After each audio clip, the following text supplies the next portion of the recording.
तो हरे कृष्णा, कल हम श्रीमद् भागवतम प्रथम स्कंद तक किए थे। उसके आगे का द्वितीय स्कंद से जो कथा आज हम प्रारंभ करेंगे। ठीक है, तो द्वितीय स्कंद जो है श्रीमद् भागवतम का, वो भक्ति योग को श्रेष्ठ स्थापित करता है ना। यूनिवर्सल रूप से भक्ति योग सारी विधियों में सर्वश्रेष्ठ है, इस बात को द्वितीय स्कंद में स्थापित किया गया है। और तो सर्ग यानी कि जो भगवान ने सृष्टि करी है उसके बारे में थोड़ा वर्णन है। नारद जी और ब्रह्मा जी का जो वार्ता है, चर्चा है, उसमें इसका वर्णन आता है सर्ग का। द्वितीय स्कंद में चतुश्लोकी भागवतम भी आती है, जो कि 4 मुख्य वर्ष श्लोक बताए जाते हैं भागवतम के।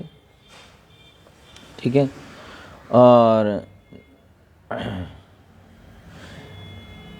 सुखदेव गोस्वामी की प्रार्थनाएं और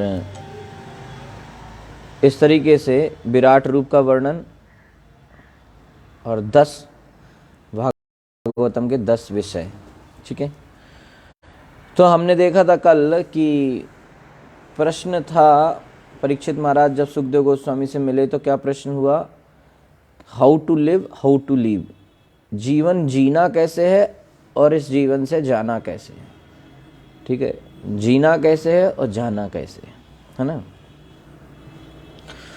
तो ये प्रश्न था। तो इस तरीके से परीक्षित महाराज ने जब ये प्रश्न पूछा, सुखदेव गोस्वामी ने उनका उत्तर दिया। और सुखदेव गोस्वामी सबसे पहले तो उनके प्रश्नों की बहुत तारीफ किए। तो वैसे जो है उनके जो प्रश्न थे बहुत इम्पोर्टेंट थे, तो इतना उत्साह सुखदेव गोस्वामी को आया कि तुरंत जो है उनके प्रश्नों के उत्तर बता दिए शुरू के जो है 4 अध्यायों में, है ना। उसके बाद जो है उनको याद आया, आगे जब वार्ता हुई तो फिर उन्होंने इतना जल्दी वो प्रश्न, इतना अच्छा प्रश्न लगा कि सीधे उत्तर बता दिए उत्साह में। उसके पहले नमस्कार प्रणाम भी उन्होंने नहीं किया, और वो उनको फिर बाद में उन्होंने किया ना। तो हम देखते कि सुखदेव गोस्वामी से परीक्षित महाराज ने क्या प्रश्न पूछा। पहला था कि यही कि हमें जीवन जीना कैसे है। व्यक्ति जो मृत्यु के समीप है उसको उसके लिए सबसे ज़्यादा अच्छा काम कौन सा है करने योग्य, और मरते समय क्या होना चाहिए। तो इस बात का जो पहला प्रश्न कि जो व्यक्ति, किसी भी व्यक्ति का सबसे इम्पोर्टेंट ड्यूटी क्या है, अल्टीमेट ड्यूटी, जो व्यक्ति मृत्यु के समीप है, मृत्यु जो मरने वाला है, उसका सबसे इम्पोर्टेंट और सबसे श्रेष्ठ कर्तव्य क्या है, ये पहला प्रश्न था। और उसको क्या सुनना चाहिए, क्या बोलना चाहिए, क्या स्मरण करना चाहिए। तो सुखदेव गोस्वामी ने दूसरे स्कंद में शुरुआत में ही इसका आंसर दिया। ठीक है, कि क्या नहीं सुनना चाहिए और क्या नहीं बोलना चाहिए और क्या स्मरण नहीं रखना चाहिए। बोले कि जो भौतिकतावादी लोग होते हैं वो बहुत सारे, उनके पास बहुत सारे विषय होते हैं चर्चा करने के लिए। फिल्में होती हैं, न्यूज़पेपर होता है, मैगजीन होती हैं, दुनिया भर के वीडियो देखते हैं, पता नहीं क्या क्या देखते हैं। उनके पास बहुत कुछ होता है देखने के लिए। कौन लोग? जो लोगों को अपने जीवन का महत्व नहीं मालूम, तो वो लोग इन सब चीज़ों को सुनते हैं, इन सब चीज़ों को देखते हैं और बिजी रहते हैं। उनका जीवन हमेशा व्यस्त रहता है। इंस्टाग्राम, फेसबुक, ऑडियो वीडियो, पता नहीं क्या क्या देखते। जो लोग भगवान में जिनका मन नहीं लगा है, जो अपने मनुष्य जन्म के महत्व को नहीं समझते, वो लोग अपना जीवन व्यर्थ बातों में वेस्ट करते रहते हैं, टाइम अपना खराब करते रहते हैं।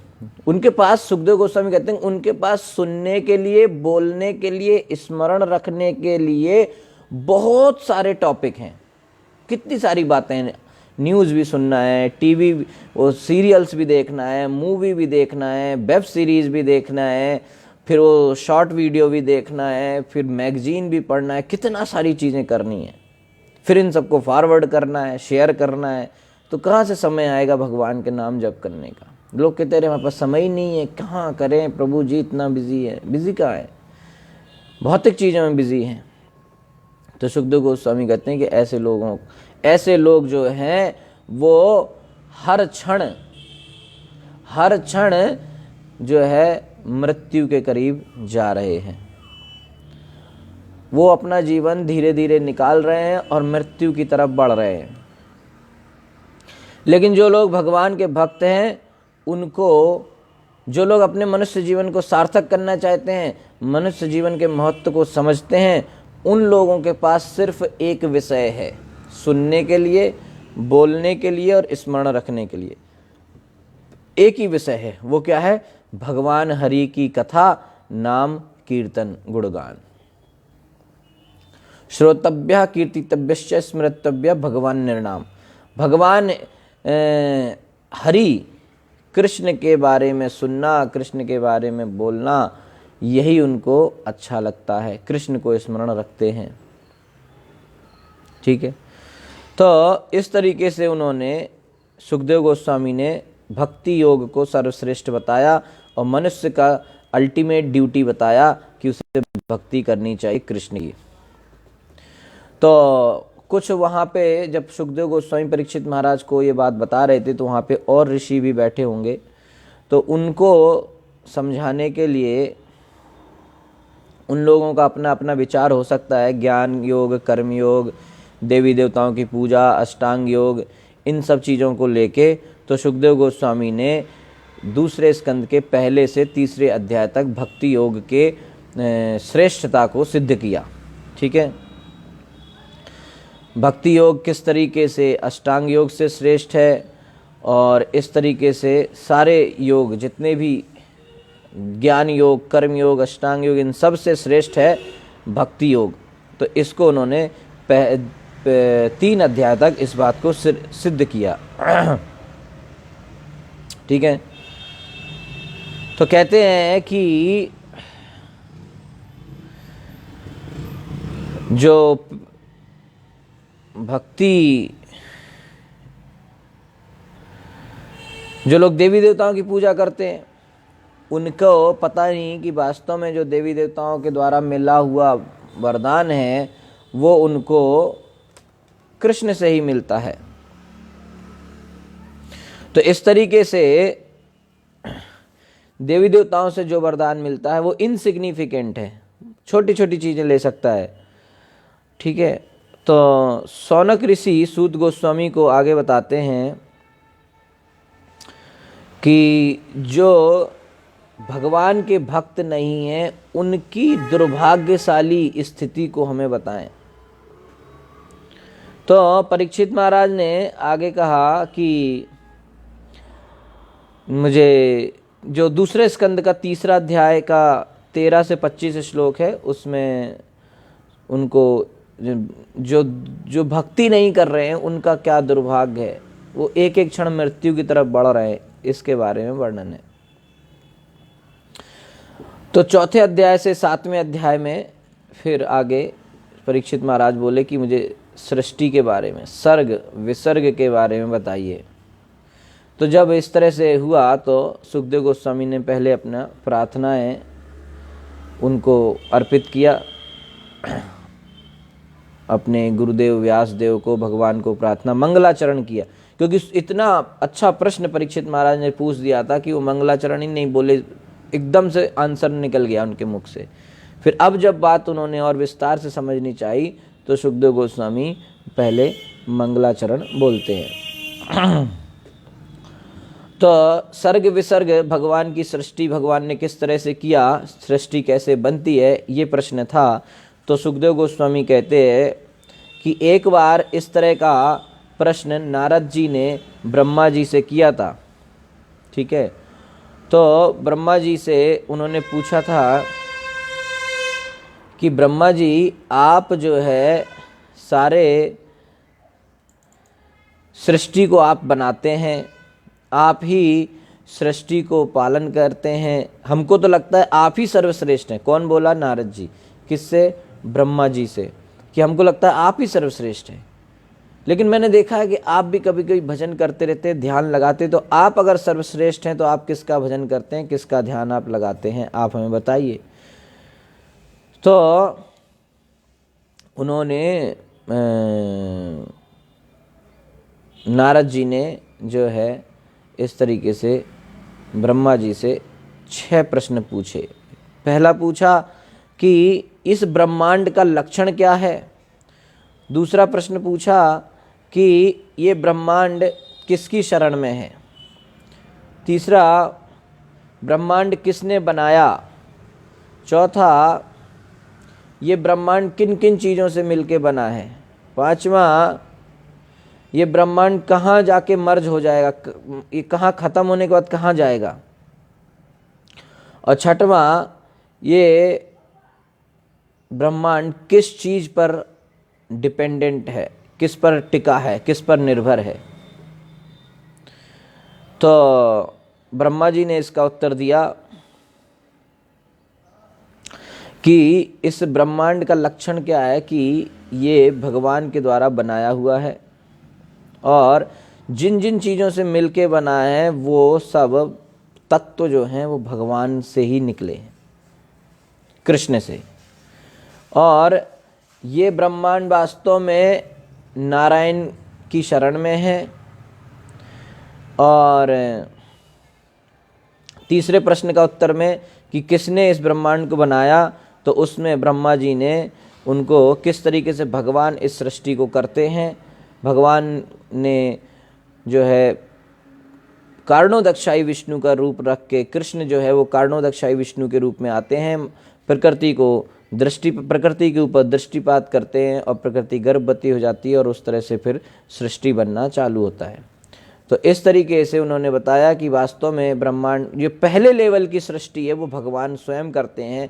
उसके बाद जब प्रकृति गर्भवती होकर सृष्टि आगे पैदा होती है, फिर उसमें जब ब्रह्मांड बनते हैं, उन ब्रह्मांडों को कारणोदक्षाई विष्णु के जब वो सांस छोड़ते हैं तो अनेक ब्रह्मांड उनकी सांस से निकलते हैं।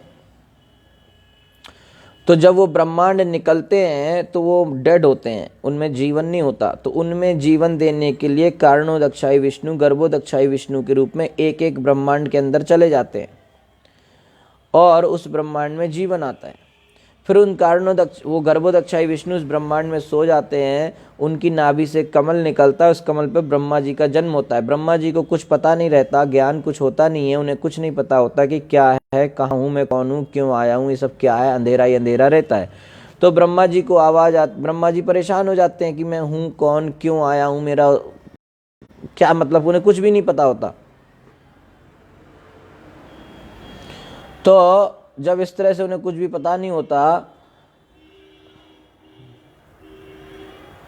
तो फिर वो एक कमल के ऊपर पैदा हुए होते हैं, तो वो सोचते हैं कि चलो इसके अंदर ही जहाँ से निकले वहीं पता करो। तो उसी कमल नाल के अंदर चले जाते हैं, कई 100 वर्ष तक जाते हैं, उन्हें कुछ पता नहीं चलता। तो वापस लौट आते हैं, फिर ऊपर कमल के ऊपर कंफ्यूज रहते हैं।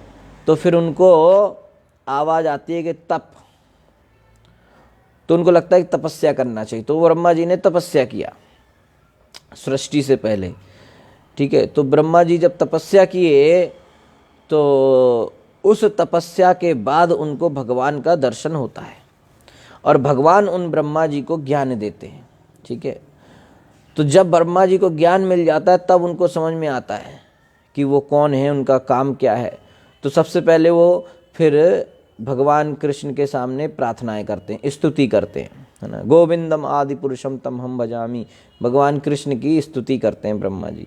और फिर कृष्ण उनको ज्ञान देते हैं, ज्ञान के सृष्टि बनाने का ज्ञान, साथ साथ सृष्टि बनाने के इंग्रेडिएंट्स भी देते हैं। तो ब्रह्मा जी ने ये सारी बातें नारद जी को बताई कि ऐसे सृष्टि बनी, मैं सब कुछ बनाने वाला नहीं हूँ, बल्कि मुझे बनाने वाला भी एक और व्यक्ति है, और उसने ही मुझे ज्ञान दिया कि कैसे सृष्टि करनी है, उसने ही मुझे सामान दिया कि सृष्टि में लगाना क्या क्या है, उसने ही मुझे आइडिया दिया कि बनाना क्या क्या है कि नहीं, तो मुझे भी उसने बनाया है। तो इस तरीके से ब्रह्मा जी ने नारद जी को समझाया, ठीक है।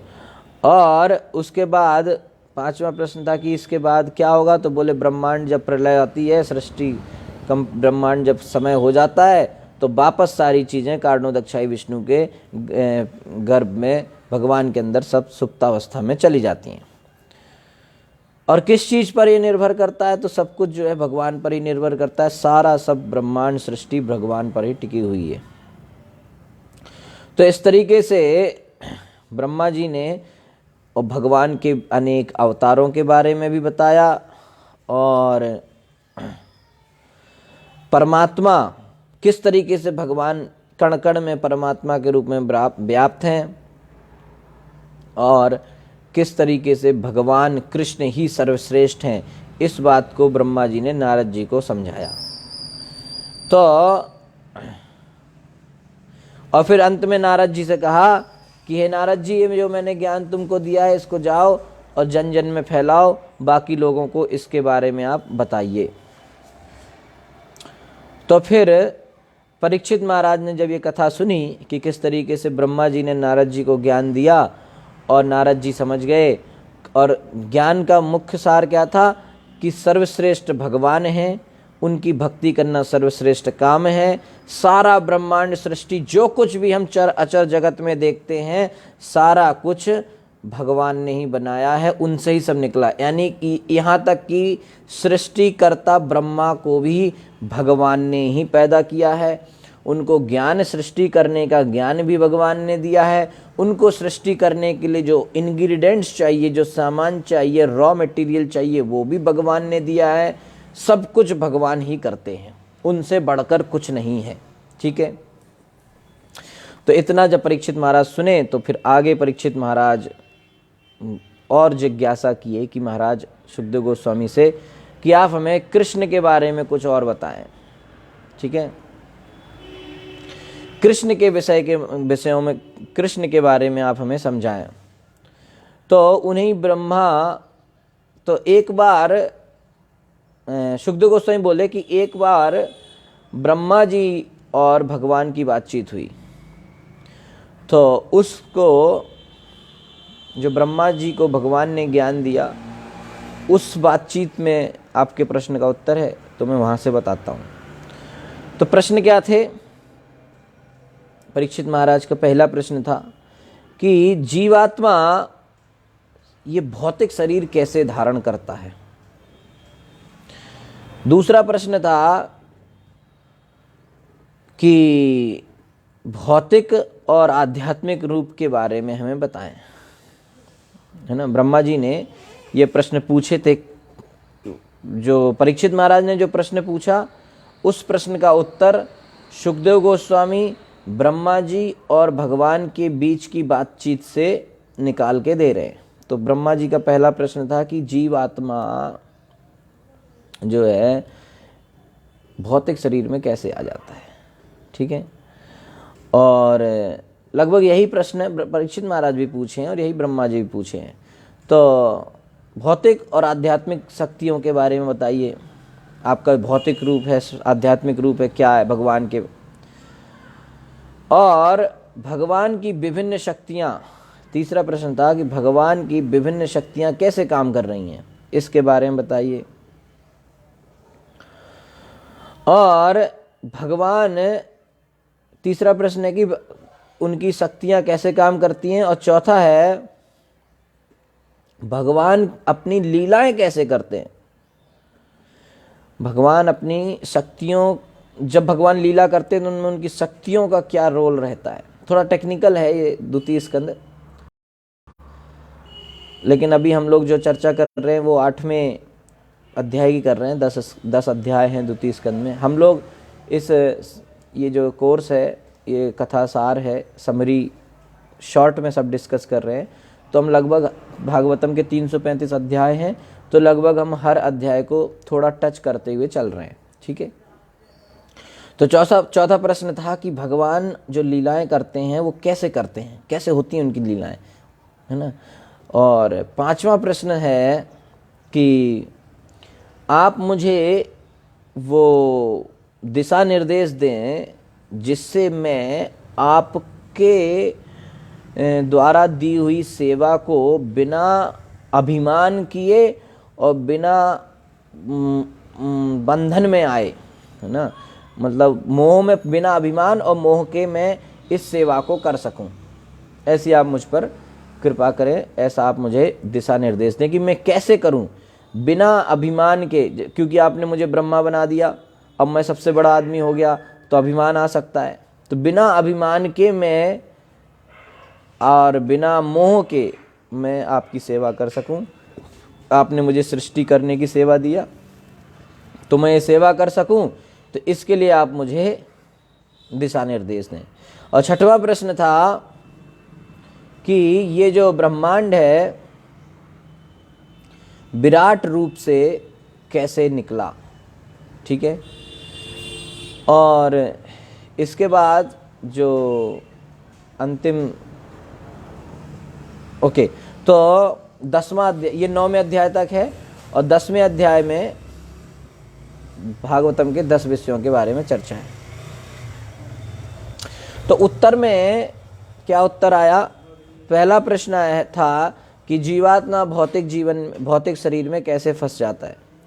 तो जीवात्मा माया के प्रभाव में आके भौतिक शरीर से एक बंधन, एक अटैचमेंट फील करता है, और अहम ममेति इस मिसकॉन्सेप्शन की वजह से जीवात्मा परेशान होता है।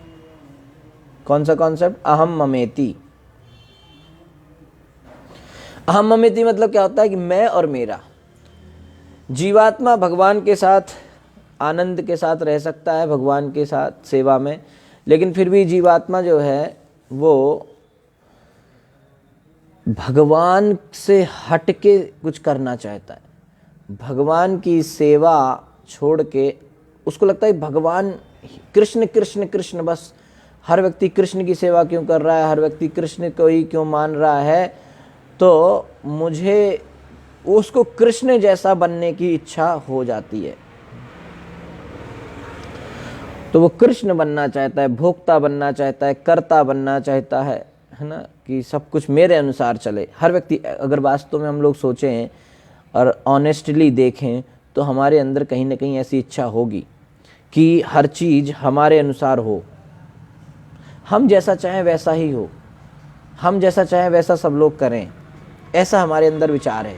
तो यही विचार कि हम स्वतंत्र रहना चाहते हैं, ये स्वतंत्रता का जो विचार है, भगवान ने जीव को एक स्वतंत्रता दी है कि आप अपनी स्वेच्छा से मेरी सेवा करें। भगवान जबरदस्ती सेवा में नहीं लगाते। भगवान कहते हैं आप इच्छा करके मेरे पास आओ और मेरी सेवा करो प्रेम से। तो हमें इच्छा करनी होती है।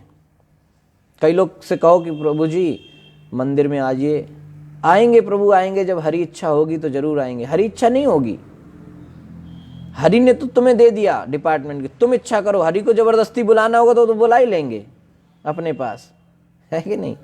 लेकिन हरि ने, भागवतम बता रहा है कि हरि भगवान ने जीव को ये फ्री विल दिया है, स्वेच्छा दिया है कि जीव अपने आप जो है इस चीज को पता करे कि उसे भगवान की सेवा करनी चाहिए।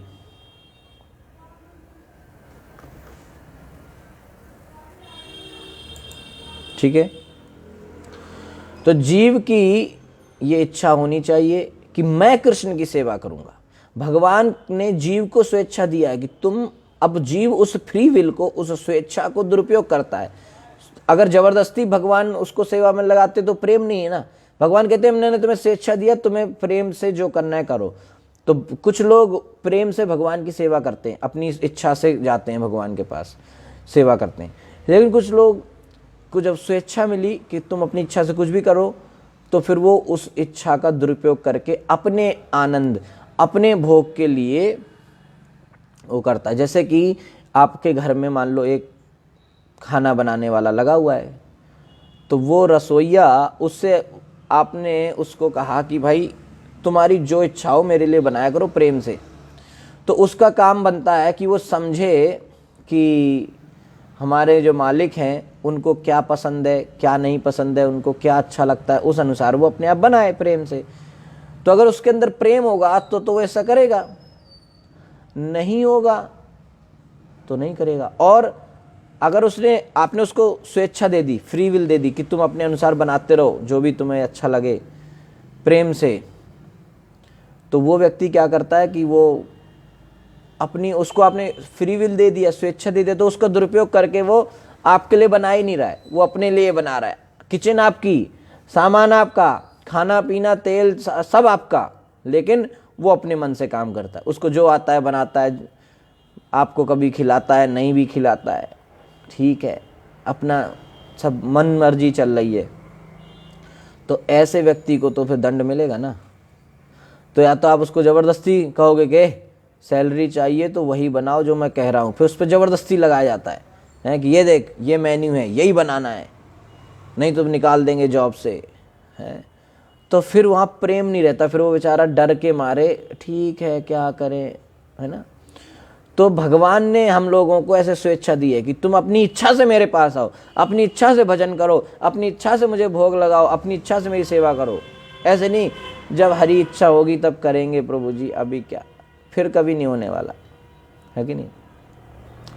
तो इसी स्वेच्छा का दुरुपयोग करके जीव ने अपने इंद्रिय भोग के लिए प्रयास चालू किया और वो भौतिक जगत में भौतिक बंधन में फंस गया। और जैसे ही जीव अपना इंद्रिय भोग की इच्छा छोड़ के कृष्ण की सेवा में लग जाएगा, वैसे ही वो भौतिक बंधन से बाहर आ जाएगा। तो दूसरा प्रश्न था कि भगवान की स्पिरिचुअल और भौतिक फॉर्म, भौतिक रूप और इस आध्यात्मिक रूप के बारे में बताएं। तो भगवान का भौतिक रूप कुछ नहीं होता है, भगवान का सिर्फ एक रूप होता है आध्यात्मिक।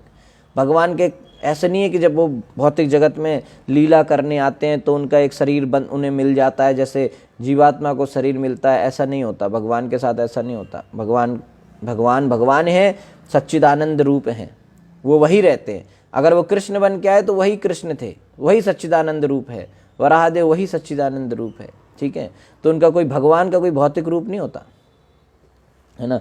कि कोई सोचे कि जब वो गोलोक में रहते हैं, वैकुंठ में रहते हैं तो रूप दूसरा है, इधर दूसरा है, नहीं। भगवान के कोई ऐसा, भगवान अद्वैत अच्युतम अनादि अनंत रूप, भगवान अद्वैत है, वो उनके ऐसे रूप नहीं है। ऐसा नहीं है कि भगवान की आत्मा अलग है और मन अलग है, बुद्धि अलग है, शरीर उनको मिला, ऐसा नहीं है। भगवान के मन, बुद्धि, शरीर, आत्मा, इसमें कोई फर्क नहीं, एक ही है सब। भगवान सच्चिदानंद विग्रह हैं। भगवान की तीसरा प्रश्न है, भगवान की शक्तियां कैसे काम करती हैं। तो भगवान गीता में भी बताए हैं, यहाँ भी आता है कि भगवान की शक्तियां कैसे। भगवान की एक शक्ति है जो आध्यात्मिक जगत का संचालन करती है, वो है अंतरंगा शक्ति। भगवान की एक शक्ति है जो भौतिक जगत का संचालन करती है, वो है बहिरंगा शक्ति। और भगवान की एक शक्ति है जिसे कहते हैं तटस्था शक्ति, यानी कि जो जीवात्माएं हैं। तो जीवात्माएं कुछ वो तटस्था हैं, यानी कि वो या तो आध्यात्मिक शक्ति के उसमें कंट्रोल में रहेंगी, प्रभाव में रहेंगी, या वो भौतिक शक्ति के। तो जो भगवान की सेवा में लगे रहते हैं वो लोग भगवान की आध्यात्मिक शक्ति के प्रभाव में रहते हैं, जैसे कि जो कि राधा रानी हैं। जो लोग अपनी इंद्रिय भोग अपने ही बारे में सोचते हैं, वो लोग भगवान की बहिरंगा शक्ति, माया शक्ति के कंट्रोल में आ जाते हैं। तो माया उनको प्रताड़ित करती है, माया उनको दुख दंड देती है। क्यों? क्योंकि वो लोग भगवान की सेवा नहीं कर रहे हैं, इसलिए वो माया में भटकते रहते हैं और परेशान रहते हैं। और जो लोग आध्यात्मिक शक्ति के बस में हैं, राधा रानी उन पर कृपा करती हैं, वो लोग भजन करते हैं, भक्ति करते हैं, आनंद में रहते हैं, सुख रहता है उनको। इस तरीके से भगवान की शक्तियाँ काम करती हैं। जो कुछ भी भगवान को करना होता है वो सब यही शक्तियाँ करती हैं। ये सृष्टि बनाना, मयाध्यक्षेन प्रकृति सूयते सा चराचरम, ये प्रकृते क्रियमाणानि गुणै कर्माणि सर्वसा अहंकार विमूढ़ात्मा कर्ता हमिति मन्यते। जीवात्मा सोचता है कि वो कर रहा है, लेकिन वास्तव में भगवत गीता क्या कह रही, प्रकृते क्रियमाणानि, सब कुछ प्रकृति करती है। कैसे करती है, प्रकृति क्रियमाणानि गुणै कर्माणि सर्वसा, 3 गुणों से, सत्वगुण रजोगुण तमोगुण, 3 गुणों से प्रकृति हर चीज करती है। और अहंकार विमूढ़ात्मा, जीवात्मा अहंकार में आके सोचता है कि मैं सब करता हम इति मन्यते, मैं सब कुछ कर रहा हूं। ये ऐसा होता है, अहंकार, अहंकार है उसे। क्या अहंकार है, मैं सब करता हूं। करने वाली प्रकृति सब कर रही, पर जीव सोचता है मैं सब कर रहा हूं। जैसे किसी ने घर बनाया, देखा हमने घर बनाया है ना, ये हमने किया, ऐसे बोलते हैं ना हम लोग, सब मैंने किया है, तो ये अहंकार है। मैं, अहंकार का मतलब है व्यक्ति अपनी वास्तविक रूप को भूल चुका है ना। वो सोचता है कि मैं भारतीय हूँ, मैं अमेरिकन हूँ, मैं हिंदू हूँ, मैं मुस्लिम हूँ, मैं ईसाई हूँ, मैं आदमी हूँ, मैं औरत हूँ, मैं पति हूँ, मैं पत्नी हूँ, मैं मैनेजर हूँ, मैं ब्राह्मण हूँ, मैं शूद्र हूँ। ये सब जो हम सोचते हैं यही अहंकार है, झूठा अहंकार, मिथ्या अहंकार, फाल्स ईगो। ऐसा हम लोगों को नहीं सोचना चाहिए। हमारा वास्तविक पहचान क्या है, जीवेर स्वरूप होए कृष्णेर नित्य दास, हम कृष्ण के नित्य दास हैं, ऐसा हमें सोच के काम करना चाहिए। हम जो भी काम करते हैं क्या सोच के करते हैं, अरे मैं यहाँ पे पुत्र हूँ तो इस काम करें, मैं भारतीय हूँ तो उसके, क्योंकि जो आप सोचेंगे कि जो आप हो, आपकी पहचान जो है, उस पहचान के अनुसार आप काम करेंगे। इसलिए हमारी पहचान हम भूल चुके हैं कि हम वास्तव में तो हम कृष्ण के दास हैं, इसलिए हम कृष्ण की सेवा नहीं करते। जब हम कृष्ण के दास, जब हमें इस पहचान को हम जान जाएंगे कि हाँ हम कृष्ण के दास हैं, तो फिर हम हर चीज़ उस अनुसार करेंगे कि हाँ हम कृष्ण के दास हैं, तो हमें कृष्ण की सेवा करनी चाहिए। हर चीज़ कृष्ण की सेवा के अनुसार हम करेंगे, है कि नहीं। तो इस तरीके से भगवान की शक्तियां काम करती हैं। ठीक है, तो ये चौथा प्रश्न था कि भगवान की शक्तियां किस तरह से काम करती हैं, तो भगवान की लीलाओं में किस तरह से काम करती हैं। तो भगवान की लीलाओं को करने के लिए भगवान की शक्तियां प्रकट हो जाती हैं। जैसे कि अगर भगवान को लीला करनी है तो भगवान की अंतरंगा शक्ति है, वो धाम के रूप में प्रकट हो जाएंगी, है ना, और भगवान का धाम बन जाएगा। जो भी जिस तरह से लीला होनी होगी वो सारी शक्तियाँ प्लान करती रहती हैं, है ना। जैसे कि दामोदर लीला हुआ तो भगवान की कृपा शक्ति ने और सारी शक्तियों में डिस्कशन हुआ कि भैया भगवान को बंधना है कि नहीं बंधना है, तो बाद में कृपा शक्ति ने की बात रखी गई कि हाँ भगवान कृपालु हैं तो अपने भक्त के पर कृपा करते हैं, भक्त के प्रेम में बंध जाते हैं, तो भगवान बंध गए। तो इस तरीके से सब कुछ भगवान की शक्तियाँ करती रहती हैं। भगवान को कुछ नहीं करना, क्योंकि वो भगवान है, यही तो बात है। भगवान तो इसलिए भगवान है, इसलिए वो कुछ करते नहीं हैं, वो आनंद में अपना भक्तों के साथ लीला करते हैं और बाकी सब काम अपने आप उनकी शक्तियों के द्वारा होता रहता है। इसीलिए वो भगवान है, और भगवान के अलावा और कोई ऐसा नहीं कर सकता, है कि नहीं। ओके, फिर अगला प्रश्न है, हाँ मुझे आप बताइए कि बिना अभिमान किए और बंधन में बंधे मैं आपकी सेवा कैसे करता रहूं। तो व्यक्ति को भगवान की सेवा, सब कुछ भगवान कर रहे हैं, भगवान की कृपा से ही सब हो रहा है, ऐसा सोच के करना चाहिए। तो हमें घमंड नहीं आएगा सेवा करने का, हमको मोह माया में हम पड़ेंगे नहीं। ठीक है, और फिर ये ब्रह्मांड कैसे प्रकट हुआ, है ना, तो उसके बारे में विराट रूप का पूरा वर्णन आता है कि सबसे पहले जब कारणोदक्षाई विष्णु ने प्रकृति के ऊपर दृष्टि डाली तो प्रकृति गर्भवती हुई और फिर वहाँ से जो है सृष्टि का बनना प्रारंभ होता है। ठीक है, कैसे होता है कि सबसे पहले, एक सेकंड, ये देखिए कारणोदक्षाई विष्णु, अब मैं आपको, हाँ अभी थोड़ा समय तो है, ठीक है। तो सबसे पहले हैं भगवान श्री कृष्ण, अब ध्यान से समझना है आप लोगों को, ठीक है। सबसे पहले भगवान श्री कृष्ण, तो भगवान श्री कृष्ण से दो तरह के रूप निकलते हैं। भगवान श्री कृष्ण ओरिजिनली गोलोक वृंदावन में, आप ऐसा न सोचें कि जो द्वापर युग में भगवान श्री कृष्ण आए, हम उस समय द्वापर युग की बात नहीं चल रही, ये अनादि का आदि अनंत पहले है ना, कब मालूम नहीं, पर भगवान कृष्ण ओरिजिनली गोविंदम आदि पुरुषम उनकी बात चल रही है। तो उनसे दो तरह के रूप निकलते हैं, ठीक है। एक को कहते हैं स्वयं रूप और एक को कहते हैं स्वयं प्रकाश, ठीक है।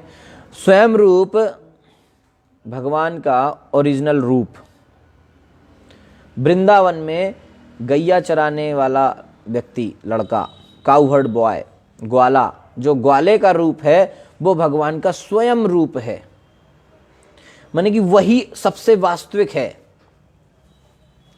वृंदावन में गाय चराने वाला जो भगवान का रूप है, बांसुरी लेके त्रिभंग खड़े होते हैं, पीतांबर पहने होते हैं, ये रूप ही भगवान का स्वयं रूप है, यानी कि ये सबसे ओरिजिनल रूप है। फिर इसके बाद होता है दूसरी चीज स्वयं प्रकाश, यानी कि भगवान, अब ये स्वयं श्याम सुंदर, इसलिए ये श्याम सुंदर रूप भगवान का स्वयं रूप है, ओरिजिनल रूप है।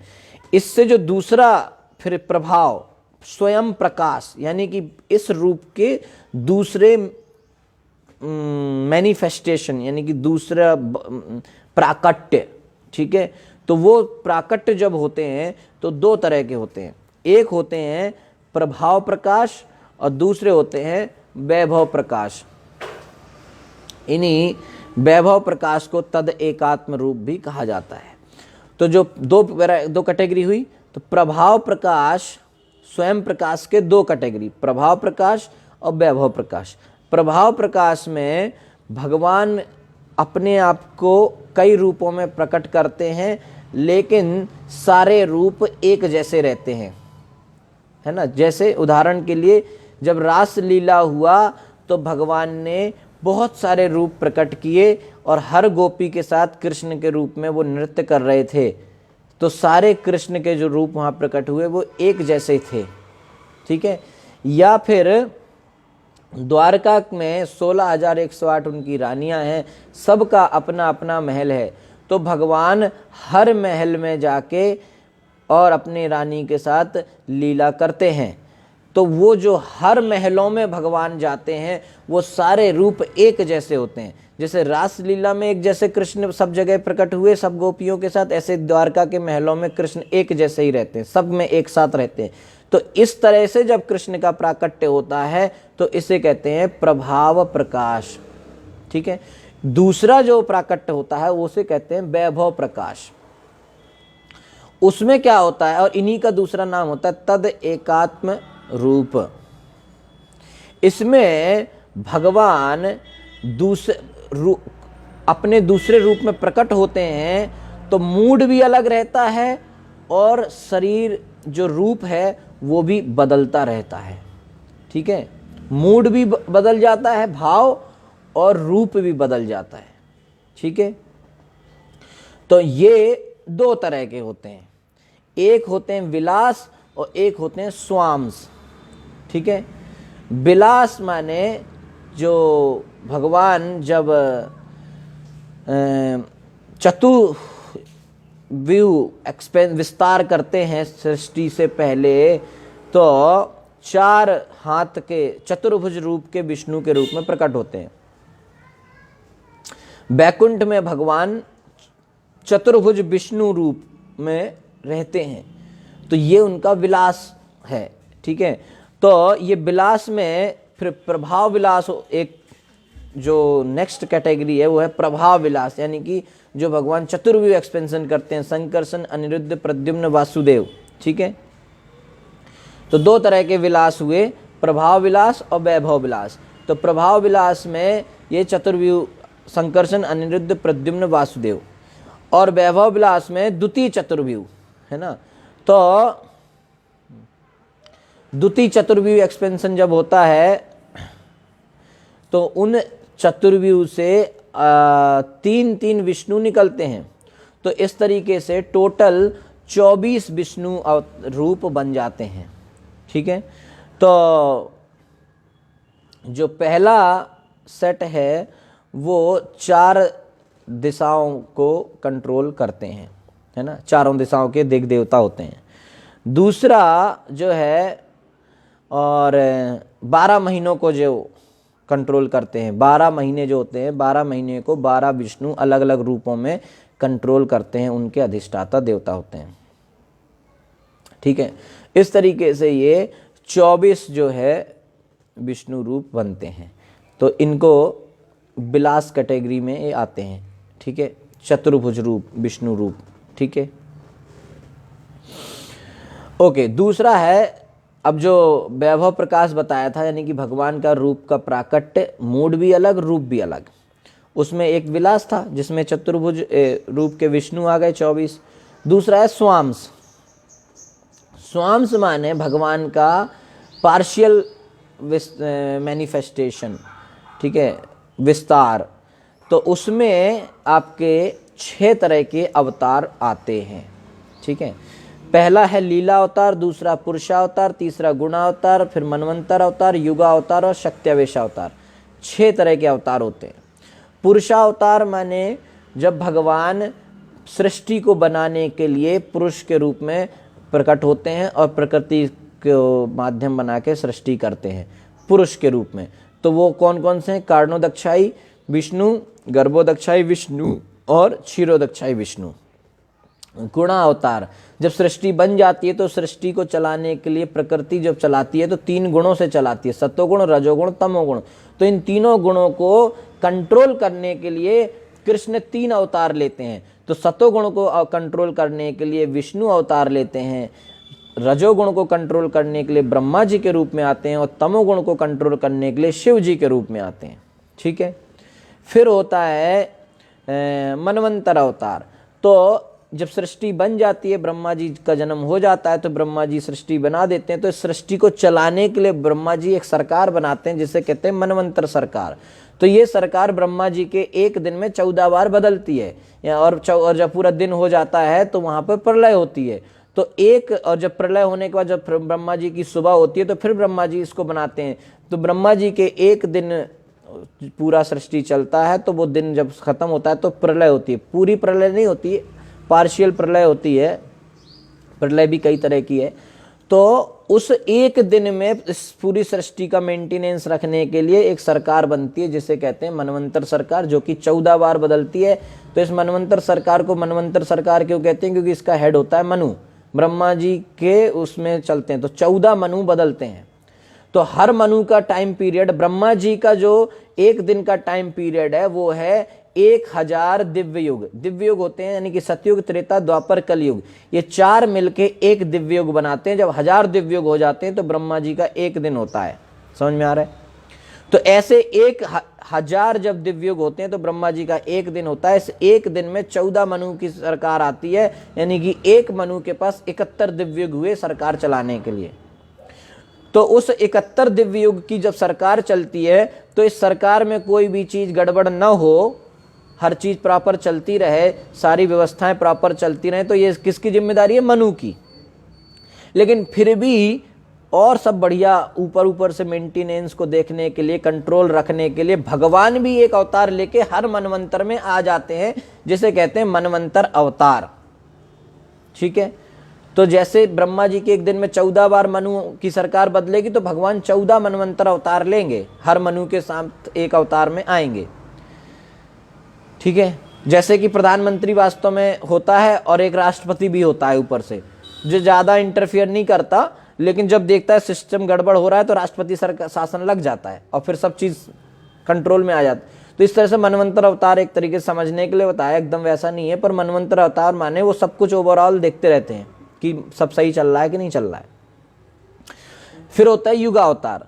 तो जैसे बताया ना, सतयुग, त्रेता, द्वापर, कलयुग, 4 युग हैं। तो हर युग को प्रॉपर चलाने के लिए, उसमें धर्म की स्थापना करने के लिए और भगवान एक अवतार लेते हैं जिसे कहते हैं युगावतार। ठीक है, तो यानी कि ब्रह्मा जी के एक दिन में कितने सतयुग हुए? 1000 सतयुग, 1000 त्रेता, 1000 द्वापर, 1000 कलयुग। तो इस तरीके से हर सतयुग में, हर युग में भगवान प्रकट होते हैं। तो इनको कहते हैं युगावतार। 4 तरह के हो गए। तो मनवंतर अवतार में जैसे अभी 7वां मनु चल रहा है। ब्रह्मा जी के जो ब्रह्मा जी हैं उन ब्रह्मा जी का 51 ईयर के हो गए हैं, 51 वर्ष चल रहा है और उस वर्ष के पहले महीने का पहला दिन अभी चल रहा है। तो इस दिन में भी 1000 दिव्ययुग होंगे, 14 बार सरकार बदलेगी। तो 7वीं सरकार चल रही है अभी, 7वां मनु, 14 मनु आएंगे तो अभी 7वां मनु चल रहा है। तो हर मनु के 71 दिव्ययुग होते हैं। तो अभी 28वां दिव्ययुग चल रहा है। 28वें दिव्ययुग का, एक दिव्ययुग में 4 युग होते हैं, सतयुग, त्रेता, द्वापर, कलयुग। तो 28वें दिव्ययुग का कलयुग अभी चल रहा है। ठीक है, ये हमारा लोकेशन टाइम है। ओके, तो युगावतार हो गया। फिर 5वां अवतार होता है शक्त्यावेश अवतार। शक्त्यावेश अवतार होते हैं 2 तरह के, एक अवतार एक विभूति। तो अवतार वाले वो होते हैं कि वो जीवात्मा, कुछ एक जीवात्माओं को भगवान कुछ काम करने के लिए अपनी एक शक्ति आवेशित कर देते हैं उनके अंदर, तो उसे कहते हैं शक्त्यावेशित। तो वो कुछ जीवों के अंदर भगवान जो डायरेक्टली सीधे जो भगवान के द्वारा आवेशित हैं कुछ काम करने के लिए, उन्हें कहते हैं, वो शक्त्यावेश अवतार की कैटेगरी में आते हैं।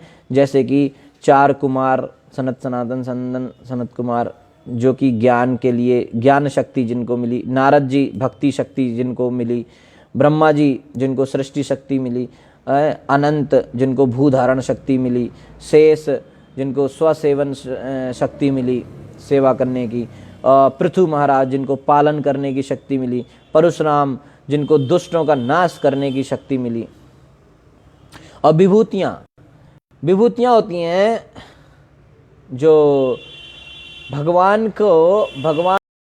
की शक्तियों को प्रदर्शित जो करते हैं, जो उनमें भगवान की शक्तियाँ प्रकट होती हैं एक तरीके से ना, उन्हें कहते हैं विभूति। जैसे भगवान ने भगवद गीता के 10वें अध्याय में बताया ना विभूति योग में, तो जैसे देवताओं में मैं इंद्र हूँ, है ना, वसुओं में मैं अग्नि हूँ, पर्वतों में मेरु हूँ, और मैं अमोंग द प्रीस्ट, है ना, पुरोहितों में मैं बृहस्पति हूँ, और सेनापतियों में मैं कार्तिकेय हूँ, साधुओं में मैं भृगु हूँ, है ना। इस तरह से भगवान ने अपनी विभूतियाँ बताई हैं। तो वो विभूतियाँ जो हैं भगवान की शक्तियों को प्रदर्शित करती हैं। और फिर 6वां है लीला अवतार। लीला अवतार होता है भगवान स्वयं आ जाते हैं अपनी कुछ एक लीला करने के लिए। तो कितने हैं, अनेक, जैसे समुद्र की लहरों को नहीं गिना जा सकता, उसी तरह भगवान के लीला अवतारों को नहीं गिना जा सकता। उदाहरण के लिए हैं मत्स्य अवतार, कूर्म अवतार, रामचंद्र अवतार, नरसिंह, वामन, वराह, ये सब भगवान के लीला अवतार हैं। ठीक है, तो ये जो मैंने आपको बताया कि जो अवतार होते हैं, इनमें से जो पुरुषावतार है वो जब भगवान कृष्ण सबसे पहले होते हैं, फिर उन कृष्ण से एक तरफ बलराम जी निकलते हैं, बलराम जी से संकर्षण, अनिरुद्ध, प्रद्युम्न, वासुदेव, फिर इन संकर्षण से नारायण, नारायण से फिर संकर्षण, अनिरुद्ध, प्रद्युम्न, वासुदेव, यहाँ पे महासंकर्षण आते हैं। इन महासंकर्षण से फिर महासंकर्षण से सदाशिव निकलेंगे और महाविष्णु, कारणोदक्षाई विष्णु उन्हीं का नाम है। तो कारणोदक्षाई विष्णु निकलते हैं और प्रकृति में, सृष्टि भौतिक जगत में आते हैं, और भौतिक जगत में प्रकृति, सोई हुई प्रकृति को दृष्टिपात करके गर्भवती करते हैं, और उस प्रकृति से फिर आगे सृष्टि बनना चालू होती है। तो जब कारणोदक्षाई विष्णु प्रकृति पर दृष्टिपात करते हैं तो प्रकृति में काल, कर्म, स्वभाव, ठीक है, ये सब चीज़ों की वजह से प्रकृति में विक्षोभ होता है, और इस स्थिति को कहते हैं प्रधान, जो कि अभी इनएक्टिव स्टेज है। ठीक है, तो जब प्रकृति पर दृष्टिपात होता है तो प्रकृति एक्टिव हो जाती है, तो उसे कहते हैं महत्तत्व। ठीक है, और इस तरीके से फिर उसमें 3 गुणों का विक्षोभ होना चालू होता है। तो फिर वो विक्षोभ जब चालू होता है तो जो अहंकार, सत्वगुण, रजोगुण और तमोगुण वास्तव में अहंकार होता है। जिस तमोगुण से फिर 3 दूसरे लेवल के गुणों आते हैं, सत्वगुण, रजोगुण, तमोगुण। यानी कि ज्ञान शक्ति, क्रिया शक्ति, द्रव्य शक्ति। तो जो ज्ञान शक्ति है उससे मन और इंद्रियों के 10 देवता, 10 इंद्रियां हैं तो 10 देवता उनके प्रकट होते हैं, ऐसे सृष्टि होती है। फिर क्रिया शक्ति से बुद्धि, प्राण और 10 इंद्रियां प्रकट होती हैं। और द्रव्य शक्ति से होता है शब्द, ध्वनि, फिर ध्वनि से नभ, फिर नभ से स्पर्श, स्पर्श से वायु, वायु से रूप, रूप से अग्नि, अग्नि से स्वाद, स्वाद से पानी, पानी से गंध, गंध से पृथ्वी। इस तरह से 5 तत्व, क्षिति जल पावक गगन समीरा, ये 5 तत्व प्रकट होते हैं। और 5 इंद्रियों के जो ऑब्जेक्ट हैं वो प्रकट होते हैं, है ना, जैसे शब्द, स्पर्श, रूप, स्वाद, गंध, ये प्रकट होते हैं। ठीक है, तो इस तरीके से ये सृष्टि बनती है। ठीक है, ओके। तो ये जो है 6वां प्रश्न था कि ब्रह्मांड कैसे बनता है। तो इस तरीके से जब शक्तियां बनती हैं तो इस तरह से वो ब्रह्मांड का जो अंडा है वो धीरे धीरे रूप लेता है, फिर वो बन जाता है और बड़ा हो जाता है और फिर उसमें आगे की सृष्टि चालू होती है। ठीक है, ओके। इसके बाद जब ये ब्रह्मांड बन जाता है तो उसमें फिर ब्रह्मा जी का जन्म होता है, फिर ब्रह्मा जी आगे की सृष्टि करते हैं जिससे कहते हैं विसर्ग। ठीक है, ओके। तो यहां पर फिर ब्रह्मा जी, फिर सुखदेव गोस्वामी ने परीक्षित महाराज को भागवतम के 10 विषयों के बारे में बताया।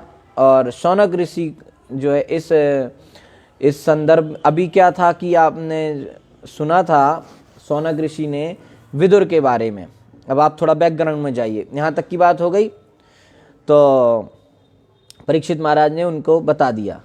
अब बैकग्राउंड में जाइए, पिछले लूप में। कौन सा लूप? जहाँ पे सूत गोस्वामी और शौनक ऋषि की चर्चा चल रही थी, क्योंकि सूत और शौनक चर्चा में ही परीक्षित और सुखदेव संवाद आया है, राइट। तो उसमें पीछे जाएंगे तो वहाँ पर शौनक ऋषि जी, अब सब कथा तो सुन ही रहे हैं शौनक ऋषि। तो शौनक ऋषि ने फिर पूछा, क्या पूछा, क्योंकि उन्होंने भी सुना था कि विदुर जी, कल जो हमने बताया था कि विदुर जी, कल मैंने कहा था ना कि विदुर जी की कहानी इतनी है, आगे विस्तार से आएगी।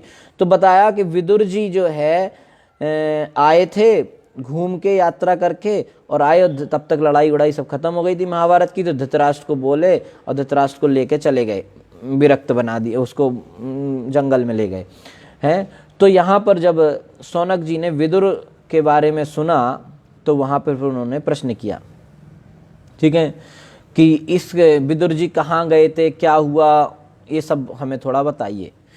तो वहाँ से फिर तीसरा स्कंद जो है आपका प्रारंभ होता है यहाँ से। ठीक है, तो तीसरे स्कंद में विदुर और मैत्रेय की मीटिंग होती है। तो वहाँ से तृतीय स्कंद प्रारंभ होता है। आपके 2 स्कंद की कथा यहाँ तक पूरी हो गई। अभी समय है, हम लोग तृतीय स्कंद प्रारंभ करते हैं। ठीक है, ओके। तो तृतीय स्कंद में सबसे पहले विदुर जी के द्वारा पूछे गए प्रश्न है। इनका मीटिंग कैसे हुआ विदुर जी का मैत्रेय जी के साथ, इसके बारे में पहले है। तो द्वितीय स्कंद के अंत में सुखदेव गोस्वामी जब महाराज परीक्षित को ये सृष्टि के बारे में बता रहे थे, पाद्मकल्प के बारे में उन्होंने बताया। यानी ब्रह्मा जी के एक दिन को कल्प कहते हैं, हर कल्प का अलग अलग नाम होता है। ठीक है, तो जिस कल्प में ब्रह्मा जी पैदा हुए और कमल के ऊपर पैदा हुए, उस कल्प को पाद्मकल्प कहते हैं। ठीक है, तो इस तरीके से ब्रह्मा जी के एक महीने में 30 दिन होते हैं, तो 30 दिन को कल्प कहा जाता है। हर कल्प का अलग अलग नाम होता है। ठीक है, और तो अभी जो कल्प चल रहा है उसको कहते हैं श्वेत वराह कल्प। ठीक है, एक सेकेंड, वराह कल्प। अभी जो वर्तमान में जो ब्रह्मा जी के, जैसे मैंने बताया ना कि ब्रह्मा जी की 91वें वर्ष का पहले महीने का पहला दिन चल रहा है, ठीक है, तो इसे कहते हैं वराह कल्प, ठीक है। इसमें इसे वराह कल्प क्यों कहते हैं? क्योंकि इसमें भगवान वराहदेव प्रकट हुए थे, ठीक है। और श्वेत वराह कल्प भी कहते हैं क्योंकि इसमें जब वराहदेव प्रकट हुए तो उनका रंग श्वेत रंग था, ठीक है। तो इसको जब ब्रह्मा जी प्रकट होते हैं, फर्स्ट डे जो होता है जब ब्रह्मा जी जन्म लेते हैं तो उसे कहते हैं ब्राह्म कल्प। और ब्रह्मा जी का जो लास्ट दिन होता है महीने का, उसे कहते हैं पितृकल्प। और जो ब्रह्मा जी के 50 साल फर्स्ट हाफ उनके जीवन का है, और तो ब्रह्मा जी के पहले फर्स्ट हाफ यानी कि 50 साल के अंत में जो दिन है उसे कहते हैं पाद्मकल्प। यानी कि जब ब्रह्मा जी का जन्म हुआ तो उन्होंने फिर तपस्या करी, फिर उनको ज्ञान मिला, फिर ये सब चीज करते करते 50 साल निकल गए, ठीक है। तो ब्रह्मांड एक कमल के रूप का आकार लेता है अंत में 50 ब्रह्मा जी के आधा जीवन निकल जाने के बाद, तो इसलिए उस दिन को कहते हैं पाद्मकल्प, ठीक है। तो जब पाद्मकल्प के बारे में बताया जा रहा था परीक्षित महाराज को, तो शौनक ऋषि ने वहां पर प्रश्न पूछा कि विदुर जी ने घर कैसे छोड़ा, कहाँ कहाँ तीर्थ यात्रा करी, और उनकी मुलाकात जो है मैत्रेय ऋषि से कैसे हुई। दूसरे स्कंद के 10वें अध्याय के 48 से 50 नंबर के श्लोक में ये प्रश्न आया, ठीक है। क्योंकि एक स्कंद के 13वें अध्याय के पहले श्लोक में मैत्रेय विदुर के बारे में शौनक ऋषि ने सुना था। तो सूत गोस्वामी अब जो है सुखदेव गोस्वामी और परीक्षित महाराज, सुखदेव गोस्वामी ने ये बात परीक्षित महाराज को बताई थी, तो उसी संवाद को आगे बढ़ाते हुए सूत गोस्वामी जी उत्तर देते हैं, कहते हैं कि परीक्षित महाराज ने भी ऐसी जिज्ञासा की थी, तो सुखदेव गोस्वामी ने इस जिज्ञासा का उत्तर दिया था। तो अब मैं आपको उसके बारे में आगे बताता हूँ। तो सुखदेव गोस्वामी ये सोच के कि परीक्षित महाराज ने विदुर जी के बारे में पूछा था, तो उनको आगे विदुर और मैत्रेय के संवाद के बारे में बताने लगे, ठीक है। तो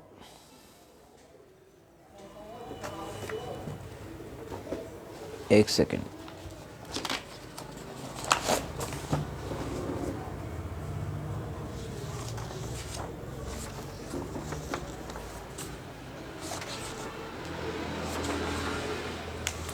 ओके। तो पहला, इस तृतीय स्कंद थोड़ा बड़ा है, इसके 4 भाग हैं एक तरीके से, अगर हम उसको समझने के उद्देश्य से कहें तो इसमें 4 भाग में हम इसको डिवाइड कर सकते हैं। पहला है विदुर और मैत्रेय का, उद्धव और विदुर की मीटिंग, ठीक है। फिर है इसमें भी यानी कि पहले अध्याय से लेके तो आपका तीसरे स्कंद में टोटल आपके 33 अध्याय हैं, ठीक है। तो पहले अध्याय से लेके चौथे अध्याय तक उद्धव और विदुर की मीटिंग है, मुलाकात है, बातचीत है उद्धव और विदुर की। फिर जो है 5वें अध्याय से 11वें अध्याय तक सृष्टि के बारे में फिर से सृष्टि का वर्णन आएगा। सृष्टि कैसे हुई करके ये वर्णन भागवतम में कई बार आएगा, है ना। अभी आपने सुना द्वितीय स्कंद में, अब तृतीय स्कंद में फिर इसको सुनेंगे सृष्टि कैसे हुई, और फिर तृतीय स्कंद में देवहूति कपिल संवाद में फिर सुनेंगे। तो बार बार इसको और भी जगह सृष्टि कैसे भगवान सृष्टि करते हैं, ये बहुत इंपॉर्टेंट बात है, इसको समझ पाना। और इसी को जनरली लोग मिस कर जाते हैं। ज़्यादातर लोग कथा सुनने जाते हैं, कोई सृष्टि के विस्तार से नहीं बताता कैसे हुई, लोगों को पता ही नहीं है कितने विष्णु हैं, कैसे सृष्टि बनती है, कैसे प्रकृति होती है, कैसे, सब कुछ नहीं पता। जबकि यही चीज़ भागवतम में बार बार रिपीट की गई है, यानी कि ये चीज़ सबसे ज़्यादा इम्पोर्टेंट है, ठीक है। तो इस पर ध्यान देना चाहिए। तो यहाँ पे 5वें से 11वें तक सृष्टि भगवान के द्वारा की गई, यानी कि सर्ग, और 12वें स्कंद में विसर्ग का वर्ण, 12वें अध्याय में विसर्ग का वर्णन, और फिर 13 से 19 अध्याय तक वराहदेव की लीला, और 21 से 33 में कपिल और देवती का जो कथा है, करदम देवती का वो। ठीक है, ओके। तो जब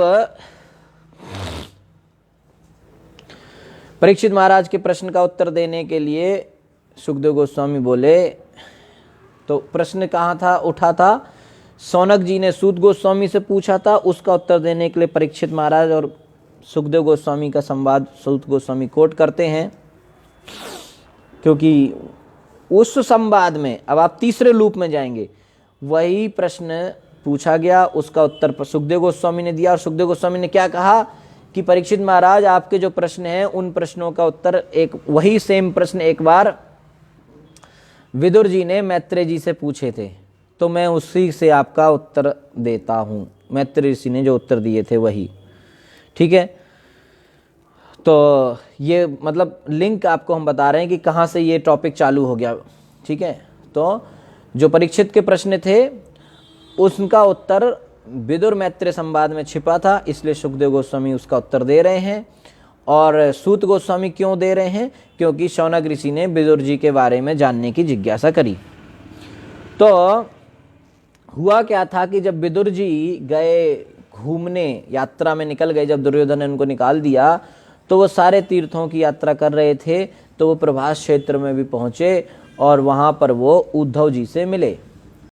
कैसे मिले, इससे पहले क्या हुआ था, अब इससे पहले जो हुआ वो वास्तव में 11वें स्कंद में आएगा।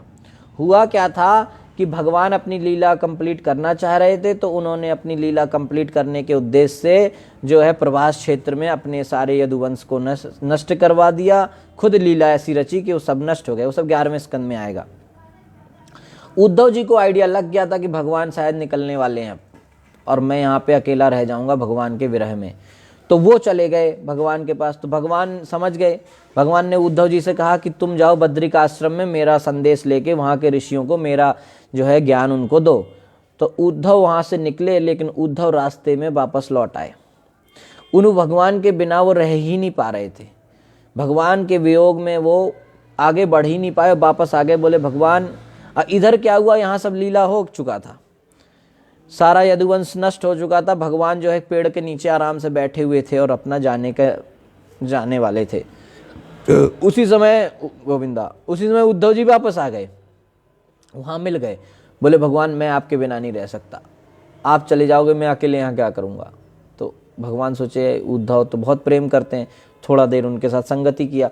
तो फिर वहां पर उद्धव और कृष्ण की बातचीत हुई। ये उद्धव गीता के नाम से प्रसिद्ध है और ये 11वें स्कंद में है। तो जब उद्धव जी को भगवान कृष्ण ज्ञान दे रहे थे, उस समय वहां पर एक ऋषि मैत्रेय ऋषि भी आ गए। सही है, तो वो भी वहां बैठ के सुनने लगे। तो इस चर्चा में अब हुआ क्या, यहाँ पे जो विदुर जी घूमते घूमते उद्धव को मिल गए, तो पूछे अरे उद्धव तुम कहाँ घूम रहे हो, क्या है, क्या हुआ, लड़ाई में क्या हुआ, तुम तो वहीं रहते थे, भगवान कैसे हैं, कौन कैसा है, सब पूछे। तो जैसे ही भगवान कैसे हैं करके पूछा, तो उद्धव तो भगवान के वियोग में पहले ही थे, उनको भगवान की याद और आ गई, तो पूरा खो गए।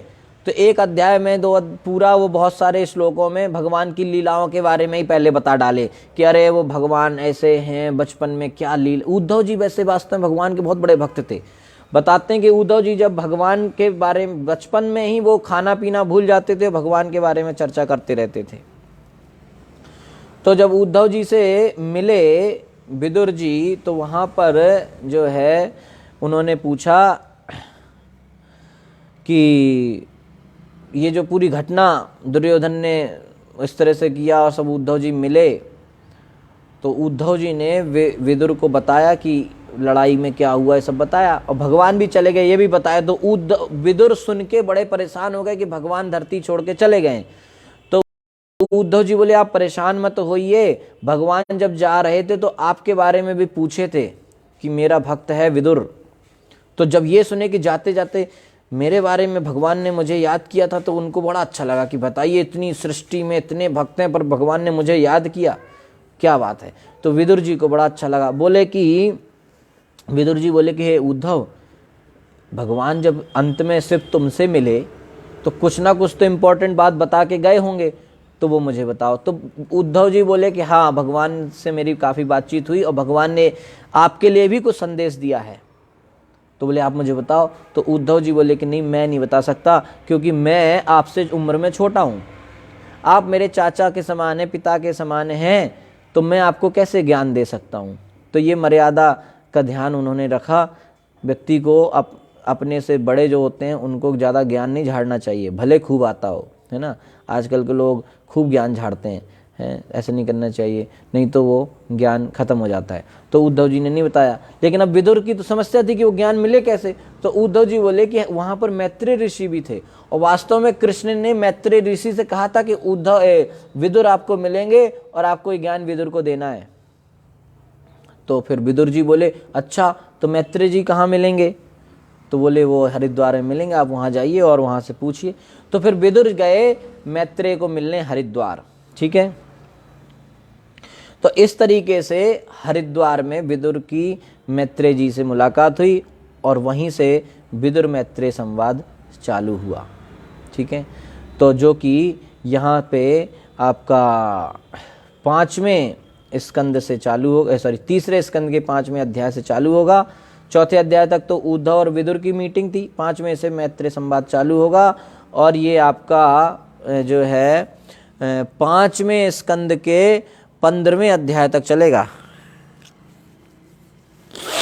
है ना। बहुत लंबा है, विदुर मैत्रेय संवाद काफ़ी लंबा है। नहीं, 5वें तक नहीं, ये चलेगा आपका 4थे तक, ठीक है। दक्ष प्रजापति, दक्ष जब प्रचेताओं से दक्ष का जन्म होगा तब तक चलेगा, ठीक है। तो इस डिस्कशन में आपकी लिंक बनाने के लिए मैं बता देता हूँ कि जो विदुर मैत्रेय संवाद हुआ, इसमें कई राजाओं की कहानियाँ मैत्रेय जी ने सुनाई। ध्रुव की, उत्तानपाद की, पृथु, प्राचीन बरही, सब कहानियाँ इसी में आएंगी। तो उन्होंने देखा, विदुर जी ने देखा कि सब राजा वैष्णव भगवान की भक्ति करते हैं, राज्य चलाते हैं, और एक सही समय आने पर अपना राज्य पाट सब छोड़ के और भगवान की भक्ति में पूर्णतः लग जाते हैं, जंगल चले जाते हैं। तो जब ऐसी कई कहानियां सुनी तो उनको लगा कि हर राजा छोड़ के जा रहा है, लेकिन एक राजा बैठा हुआ है अभी भी अपनी गद्दी को पकड़ के, ये क्यों नहीं जा रहा है। और वो उनका भाई था धृतराष्ट्र। तो ये सुन के फिर वो कथा से, जब इतनी कथाएं सुनी तो उनको लगा कि इस धृतराष्ट्र का उद्धार करना बहुत जरूरी है। तो फिर वो आए धृतराष्ट्र को मिलने, जो कि हमने प्रथम स्कंद में सुना। धृतराष्ट्र को मिलने आए और धृतराष्ट्र से उनको कहा और फिर निकाले। तो ये कनेक्शन है।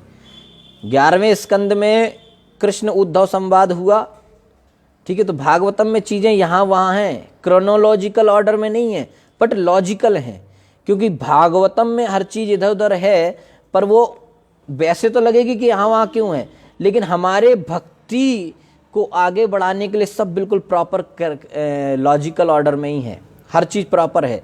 क्योंकि भागवतम हमारी भक्ति और हमें भगवान की भक्ति में आगे बढ़ाने के लिए है।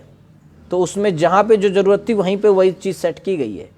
तो कभी ऐसे नहीं सोचना चाहिए कि भागवतम में सब उल्टा पुल्टा क्यों है ना। क्योंकि विदुर और उद्धव का संवाद हो रहा है 11वें स्कंद में, और वहाँ पे उनकी विदुर मुलाकात, उद्धव और विदुर की मुलाकात हो रही है 3रे स्कंद में, और धृतराष्ट्र और विदुर की मुलाकात हो रही है 1 स्कंद में। पूरा उल्टा ही सिस्टम चल रहा है। तो ऐसा नहीं समझना चाहिए। वास्तव में भक्ति के लिए जो कथा जहाँ जितनी बतानी थी उतनी बताई गई है। इसीलिए तो भागवतम के शुरुआत में डिक्लेयर कर दिया गया है कि इसमें जो है कुछ भी ऐसी चीज नहीं लगाई जाएगी जो भक्ति से हटके हो, ठीक है। धर्मा प्रोजिता कहतवत्रो, जो भी आलतू फालतू की चीजें वो भागवतम में नहीं मिलने वाली। तो जहां जितनी जरूरी है अपनी भक्ति के लिए उतना, कई लोग दुनिया भर की चीजें पूछते रहते हैं, भाई ये क्यों वो क्यों, कोई जरूरी नहीं। जितना जरूरी था उतना सुखदेव गोस्वामी ने बताया। तो जितना मान ले जरूरी है वो उतना भागवतम में है। अगर भागवतम कोई व्यक्ति समझ लेता है तो उसका कल्याण हो जाएगा। तो यहाँ से 5वें स्कंद से विदुर मैत्रेय संवाद चालू होता है। विदुर जी ने मैत्रेय से पूछा, प्रश्न पूछा। क्या प्रश्न पूछा? बोले कि आप हमको पुरुषावतारों के बारे में बताइए, विराट रूप के बारे में बताइए, लीला अवतारों के बारे में बताइए, अलग अलग लोकों के बारे में बताइए और जीवात्मा के बारे में बताइए। 5वें स्कंद के पहले से 9वें श्लोक तक ये प्रश्न आए। तो यहाँ भी ध्यान देने वाली बात है कि पुरुषावतारों के बारे में पहले पूछा जा रहा है, सृष्टि के बारे में, यानी कि सृष्टि की लीला को समझना बहुत इंपॉर्टेंट है। लोग छोड़ देते हैं इसको कि ये क्या जरूरी है, क्यों, उनके समझ में नहीं आती। तो पुरुषावतारों के बारे में जैसे अभी जो लीला है वो विदुर जी ने बताया, अभी आपको बताया गया किस तरह से कारणोदक्षाई विष्णु, गर्भोदक्षाई विष्णु, क्षीरोदक्षाई विष्णु, है ना। तो जब भगवान कारणोदक्षाई विष्णु के रूप में आते हैं, प्रकृति को गर्भवती करते हैं और उनके सांस छोड़ने से ब्रह्मांड प्रकट होते हैं।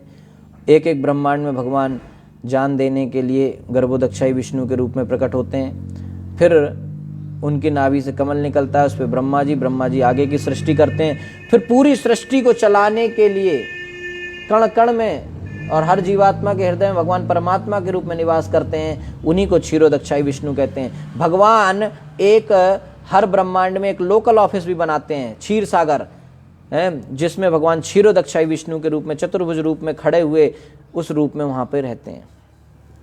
तो कारणोदक्षाई विष्णु 3 पुरुष अवतार हुए, कारणोदक्षाई विष्णु, गर्भोदक्षाई विष्णु, क्षीरोदक्षाई विष्णु। कारणोदक्षाई विष्णु कारण सागर में सो रहे हैं, ठीक है, चतुर्भुज रूप है, उनके नीचे अनंत शेष नहीं है।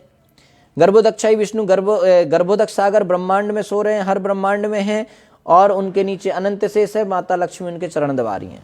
क्षीरोदक्षाई विष्णु क्षीर सागर में हैं, खड़े हुए हैं, चतुर्भुज रूप है, ठीक है, ओके। इसके बाद विराट रूप के बारे में बताया। तो जो लोग पुरुषावतार, फिर विराट रूप वो है कि जो लोग विराट रूप वास्तव में उन लोगों के लिए समझाया गया है जो लोग भगवान के वास्तविक रूप को नहीं समझ सकते कि भगवान कैसे, कुछ लोग कहते हैं ना कि भगवान कैसे रूप हो सकता है, श्याम सुंदर, ये सब उनको विश्वास नहीं होता कि भगवान का सुंदर रूप है, ठीक है। तो ऐसे लोगों को भगवान में विश्वास दिलाने के लिए विराट रूप की कल्पना कराई जाती है कि विराट रूप माने उसमें विस्तार से बताया गया कि सूर्य चंद्र भगवान की आंखों के समान है। तो सोचेगा ये ऐसा है क्या, ये नदियां, ये तालाब, ये झरने, ये सब भगवान की वेन्स के समान हैं, ये पहाड़ भगवान की हड्डियों के समान हैं, ये वृक्ष, ये जंगल भगवान के रोम के समान हैं, बालों के समान हैं। तो ऐसे उसको समझाया जाता है विराट सब कुछ, है ना, पूरी सृष्टि विराट रूप के में अरेंज करके उसको समझाया जाता है। तो समझते हैं हाँ कुछ तो बड़ा है। तो ऐसे वो विराट रूप उन लोगों के लिए समझाया गया है। और फिर अगला प्रश्न पूछे, तो जब विराट रूप बनता है तो इसमें भी आगे देवी देवता प्रकट होते हैं और अनेक अनेक लोकों का वर्णन ये सब उसमें बताया गया, ठीक है। तो जब ये सुन लिया विदुर जी ने विराट रूप, पुरुषावतारों के बारे में और विराट रूप के बारे में सब सुन लिए, तो आगे प्रश्न पूछे मैत्री जी से, अगला प्रश्न कि अब इसमें प्रश्न है कि भगवान गुणों से कैसे जुड़े हो सकते हैं, है ना, और आत्मा भौतिक जीवन में कैसे फंस गई। आत्मा तो शुद्ध होती है, यही चीज पहले भी पूछा गया है, तो वही है, लगभग प्रश्न वही आएंगे हर बार, लेकिन बार बार उनको रिपीट किया जाता है, महत्वपूर्ण प्रश्न है, ठीक है। तो आत्मा शुद्ध होती है फिर भी भौतिक जीवन में कैसे फंस जाती है, और जीवात्मा, हर व्यक्ति के हृदय में भगवान है फिर भी वो फिर भी वो दुख क्यों भोगता है। कितना लॉजिकल प्रश्न है। हर व्यक्ति के हृदय में भगवान परमात्मा के रूप में निवास कर रहे हैं, फिर भी व्यक्ति को कष्ट क्यों होते हैं। तो भगवान कहते हैं, उत्तर में आया, मैत्री जी बताए कि माया और माया के गुण, प्रकृति और प्रकृति के तीनों गुण वास्तव में भगवान की शक्तियां हैं, लेकिन भगवान इन शक्तियों में नहीं बंधे, है ना। भगवान मया अध्यक्षेन प्रकृति सूयते सा चराचरम, प्रकृति तो मेरे कंट्रोल में काम करती है, लेकिन भगवान प्रकृति के कंट्रोल में नहीं है। भगवान के कंट्रोल में प्रकृति है, प्रकृति के कंट्रोल में भगवान नहीं है। तो जब भगवान आते हैं तो वो प्रकृति के गुणों में, प्रकृति के नियमों में बंधते नहीं हैं, वो बियॉन्ड हैं, उससे ऊपर हैं, है ना। कोई सोचे कि भगवान, क्योंकि कुछ लोग ये प्रश्न पूछते हैं ना कि ऐसा कैसे हो सकता है, किसी के 4 हाथ कैसे नहीं हो सकते। क्यों नहीं हो सकते यार, भगवान है वो, यही तो है, इसलिए तो भगवान है वो। हम भगवान नहीं, हमारे नहीं हो सकते। वो ऐसे कैसे कर सकते हैं, कोई उसके किसी के मुंह में ब्रह्मांड थोड़ी दिखते हैं। ये सब कहावतें हैं, कहने की मनगढ़ंत कहानियां हैं, मिथोलॉजी है, ऐसे लोग सोचते हैं। लेकिन वो ये भूल जाते हैं कि वो भगवान है, वो प्रकृति के नियमों में नहीं बंधा, हम बंधे हैं। हमको मुंह से खाना पड़ता है, नाक से नहीं खा सकते, लेकिन भगवान कुछ भी कर सकते हैं। अंगानी यस्य सकलेन्द्रिया वृत्तिमांति पश्यन्ति पांति कलयांति चिरम जगंति आनंद चिन्मय सदुज्ज्वला विग्रहस्य गोविंदम आदि पुरुषम तम हम भजामि। एक एक अंग भगवान का, किसी भी अंग का काम कर सकता है। भगवान ने प्रकृति को देखा, देख के गर्भवती कर दिया। आंखों से भगवान खा लेते हैं। भगवान किसी भी अंग से कोई सा भी काम कर सकते हैं, वो प्रकृति के गुणों में नहीं बंधे। यही तो समझने वाली बात है। और जीव क्यों दुखी है, भगवान उसके हृदय में है, कण कण में भगवान है, लेकिन फिर भी जीव दुखी क्यों है, कष्ट क्यों भोग रहा है। ऐसे लोग सोचते हैं ना, क्यों जीव को इतना कष्ट है, अगर भगवान है तो। भगवान है, हृदय में भी है, लेकिन जीव फिर भी कष्ट भोग रहा है। क्यों भोग रहा है, क्योंकि जीव अपनी वास्तविक पहचान को भूल चुका है। जीव अपनी वास्तविक पहचान को भूल गया है। समझ रहे हैं कि नहीं, भूल चुका है वो ये भूल गया है कि वो कृष्णदास है। जब कोई व्यक्ति भूल जाता है अपनी पहचान तो दुखी रहेगा। तो भूल गया कि वो कृष्ण का दास है, तो कृष्ण, उसको लगता है कि मैं मालिक हूँ, मैं पति हूँ, मैं बॉस हूँ, मैं हिंदू हूँ, तो उस अनुसार वो काम करता रहता है। तो वो वास्तविक पहचान से ही वो, जब आप अपनी वास्तविक पहचान को भूल जाएंगे तो वास्तविक काम भी नहीं करेंगे, तो वास्तविक सुख भी नहीं मिलेगा। तो झूठी पहचान लेके घूम रहे हैं, झूठे कामों में लगे हुए हैं, इसलिए हमारे को वास्तविक आनंद नहीं मिल रहा है, इसलिए हम दुखी हैं। हम सोचते हैं कि अरे हम यहाँ पे बॉस हैं, हम यहाँ पे पिता हैं, तो उस अनुसार हम लगे रहते हैं, जिम्मेदारियाँ हैं, ये है वो है। भगवान की सेवा नहीं करते। तो भगवान की सेवा करेंगे, अपने वास्तविक रूप को पहचानेंगे कि हम कृष्ण के दास हैं, तो हमें जो है आनंद मिलेगा। कृष्णदास, यही विश्वास, अगर किसी को ये विश्वास है कि मैं कृष्णदास हूं, कृष्णदास यही करे विश्वास, आर दुख नहीं, फिर उसके जीवन में कोई दुख नहीं है। अगर वास्तविक में हमने इस चीज को मान लिया कि हम कृष्णदास हैं, तो फिर उसके जीवन में कोई आगे दुख नहीं रहता। ठीक है, तो इसके बाद यहां तक आपका तीसरे स्कंद के 7 अध्याय तक की कथा हुई। फिर आगे विदुर जी ने पूछा भगवान की विभूतियों के बारे में, सृष्टि आगे कैसे हुई, ब्रह्मा जी के द्वारा क्या सृष्टि हुई, विसर्ग के बारे में, कैसे बना सब कुछ, आगे मनु के बारे में, लोकों के बारे में, वर्णाश्रम के बारे में। तो ये वही क्वेश्चन है जो विदुर जी ने यहाँ पूछे हैं। ये वही क्वेश्चन है जो परीक्षित महाराज ने दूसरे स्कंद के 8वें अध्याय में पूछे थे। तो मैत्रेय जी ने आगे उत्तर दिया कि किस तरह से ब्रह्मा जी प्रकट हुए। मैंने आपको बताया अभी फिर से, कमल में ब्रह्मा जी नाभि से, जो गर्भोदक्षाई विष्णु की नाभि से कमल निकलता, वहाँ ब्रह्मा जी प्रकट होते हैं। तो जब ये भी बताया कि ब्रह्मा जी जब प्रकट हुए तो उनको कुछ पता नहीं था, तो उन्होंने फिर प्रार्थनाएं, तपस्या करी, फिर उन्होंने भगवान प्रकट हुए तो भगवान की स्तुतियाँ करी। ठीक है, ब्रह्मा जी को भगवान ने ज्ञान दिया और भगवान के ज्ञान प्राप्त हुए ज्ञान से ब्रह्मा जी ने 14 लोकों की स्थापना करी, 14 लोक बनाए, 14 प्लैनेटरी सिस्टम, 14 भुवन इसी को कहते हैं, है ना, भू भ्रुवा स्वाहा इसी को कहते हैं। ठीक है, तो 7वें जगह पे धरती है, नीचे अतल वितल सुतल तलातल रसातल महातल पाताल, ऊपर जनलोक महालोक तपलोक और सतलोक, ऐसे करके 7 नीचे 7 ऊपर, ऐसे बीच में बीचों बीच में जो है भूलोक है। ठीक है, और इस तरह से 14 प्लैनेटरी सिस्टम ब्रह्मा जी ने बनाए।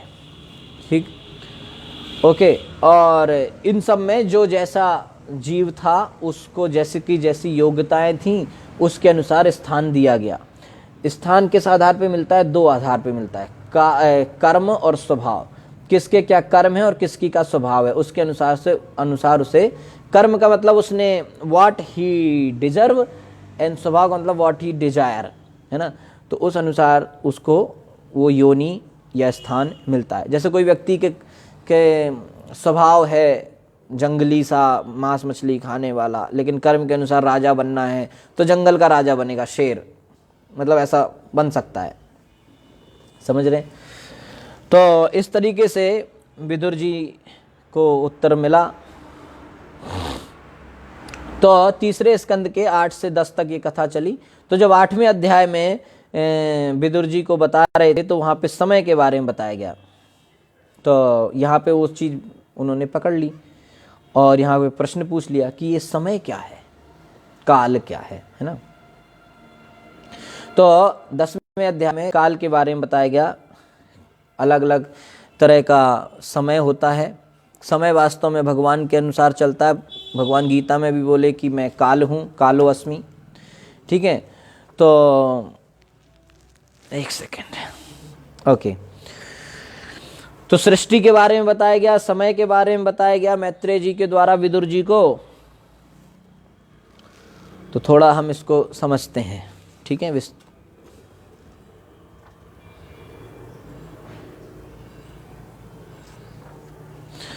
ओके। तो पहले जो महाविष्णु यानी कारणोदक्षाई विष्णु ने जो सृष्टि करी सर्ग, वो 6 तरह की हुई। महत्तत्व, मिथ्या अहंकार और इंद्रिय के ऑब्जेक्ट, और तत्व, 5 तत्व, ज्ञानेंद्रियां और कर्मेंद्रियां, मन, बुद्धि और इंद्रियों के देवता, ठीक है। इसके बाद फिर ब्रह्मा जी ने जो सृष्टि करी उसमें 6 तरह के पेड़ पौधे और जड़ी बूटियां बनाई, जिसमें फलों के वृक्ष और फूलों वाले, है ना, और इस तरह से वनस्पतियां, जड़ी बूटियां 6 तरह की, 28 तरह के जानवर, जिनमें 2 खुर वाले, 1 खुर वाले और पंजे वाले, है ना, और चिड़ियाँ, ये सब बनाए, है ना। फिर मनुष्य बनाए, है ना। तो और 8 तरह के देवता बनाए और 4 कुमार बनाए, सनत, सनातन, सनंदन, सनत कुमार, ठीक है। 4 तरह की प्रलय होती है, आत्यंतिक, प्राकृतिक, नैमित्तिक और नित्य, ठीक है। आत्यंतिक प्रलय होती है जब व्यक्ति का मिथ्या अहंकार शून्य हो जाता है, खत्म हो जाता है, नष्ट हो जाता है, वो प्रलय है। प्राकृतिक होता है जब ब्रह्मा जी का जीवन खत्म होता है, वो प्रलय। नैमित्तिक प्रलय होती है जब ब्रह्मा जी का दिन खत्म होता है। और नित्य प्रलय होती है कि हर समय कुछ ना कुछ चीज़ें तो नष्ट होती रहती हैं व्यक्ति के शरीर में, इसे कहते हैं नित्य प्रलय, ठीक है।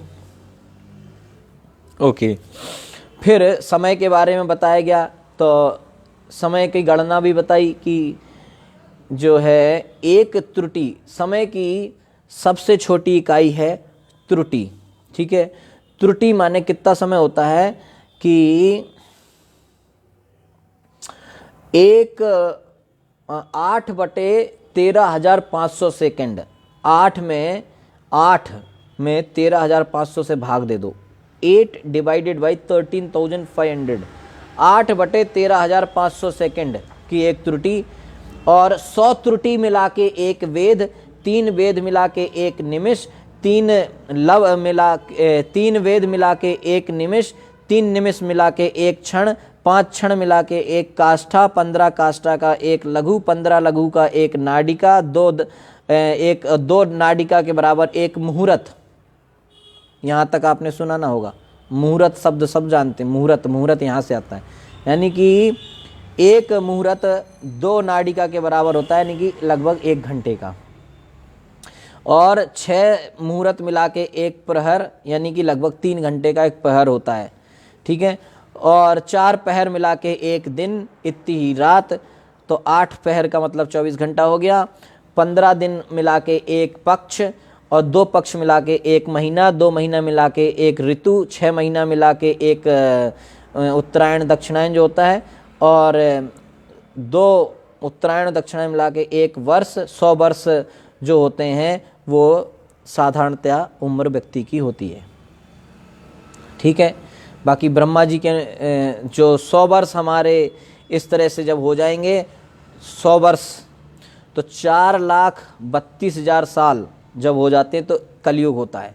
कलयुग का दुगना द्वापर, 3 गुना त्रेता, 4 गुना सतयुग, चारों मिला के एक दिव्य युग, 1000 दिव्य युग के बराबर ब्रह्मा जी का एक दिन, इतनी ही रात, ऐसे करके 30 दिन का ब्रह्मा जी का महीना, 12 महीने की साल, 100 साल ब्रह्मा जी की उम्र है। जब 100 साल की ब्रह्मा जी की उम्र पूरी हो जाएगी तो पूरी महाप्रलय आ जाएगी। ठीक है, इस तरीके से समय के बारे में वहां पे बताया गया। ठीक है, ओके, वेरी नाइस।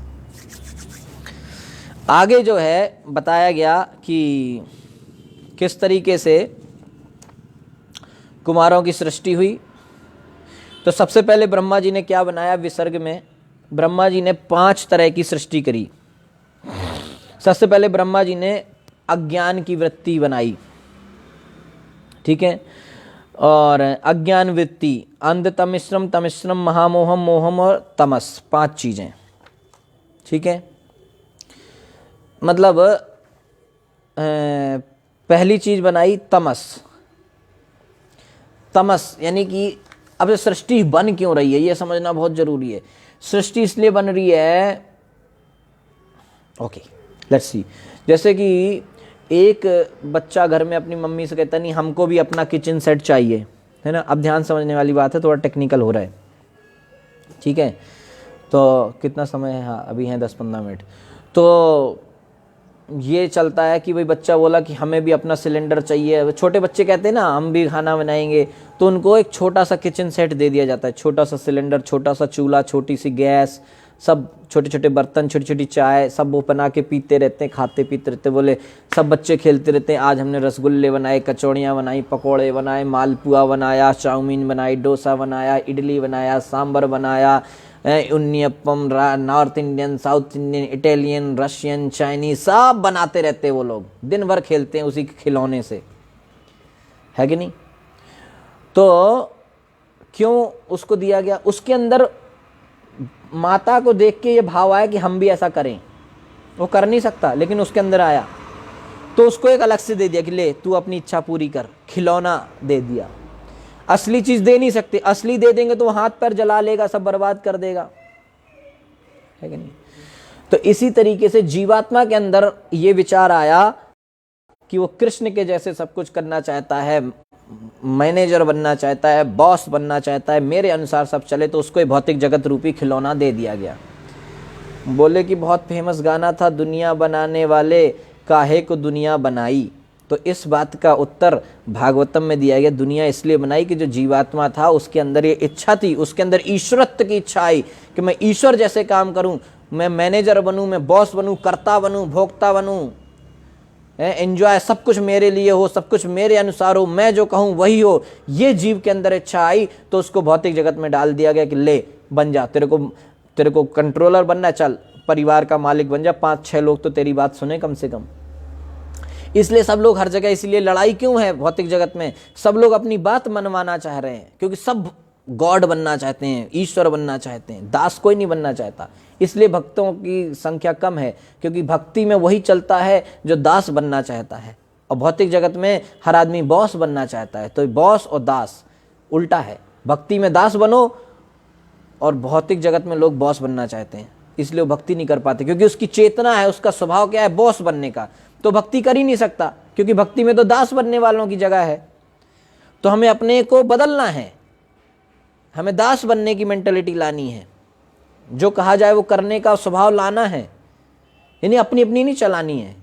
अपनी अपनी चलाओगे तो कभी भक्ति नहीं कर पाओगे। उनसे कहोगे ऐसा होता, क्यों क्यों करना है, क्यों, बस इसलिए वो परेशान रहेगा, क्योंकि उसके अंदर हम ऐसा चाहते हैं, हमारा मन ये है।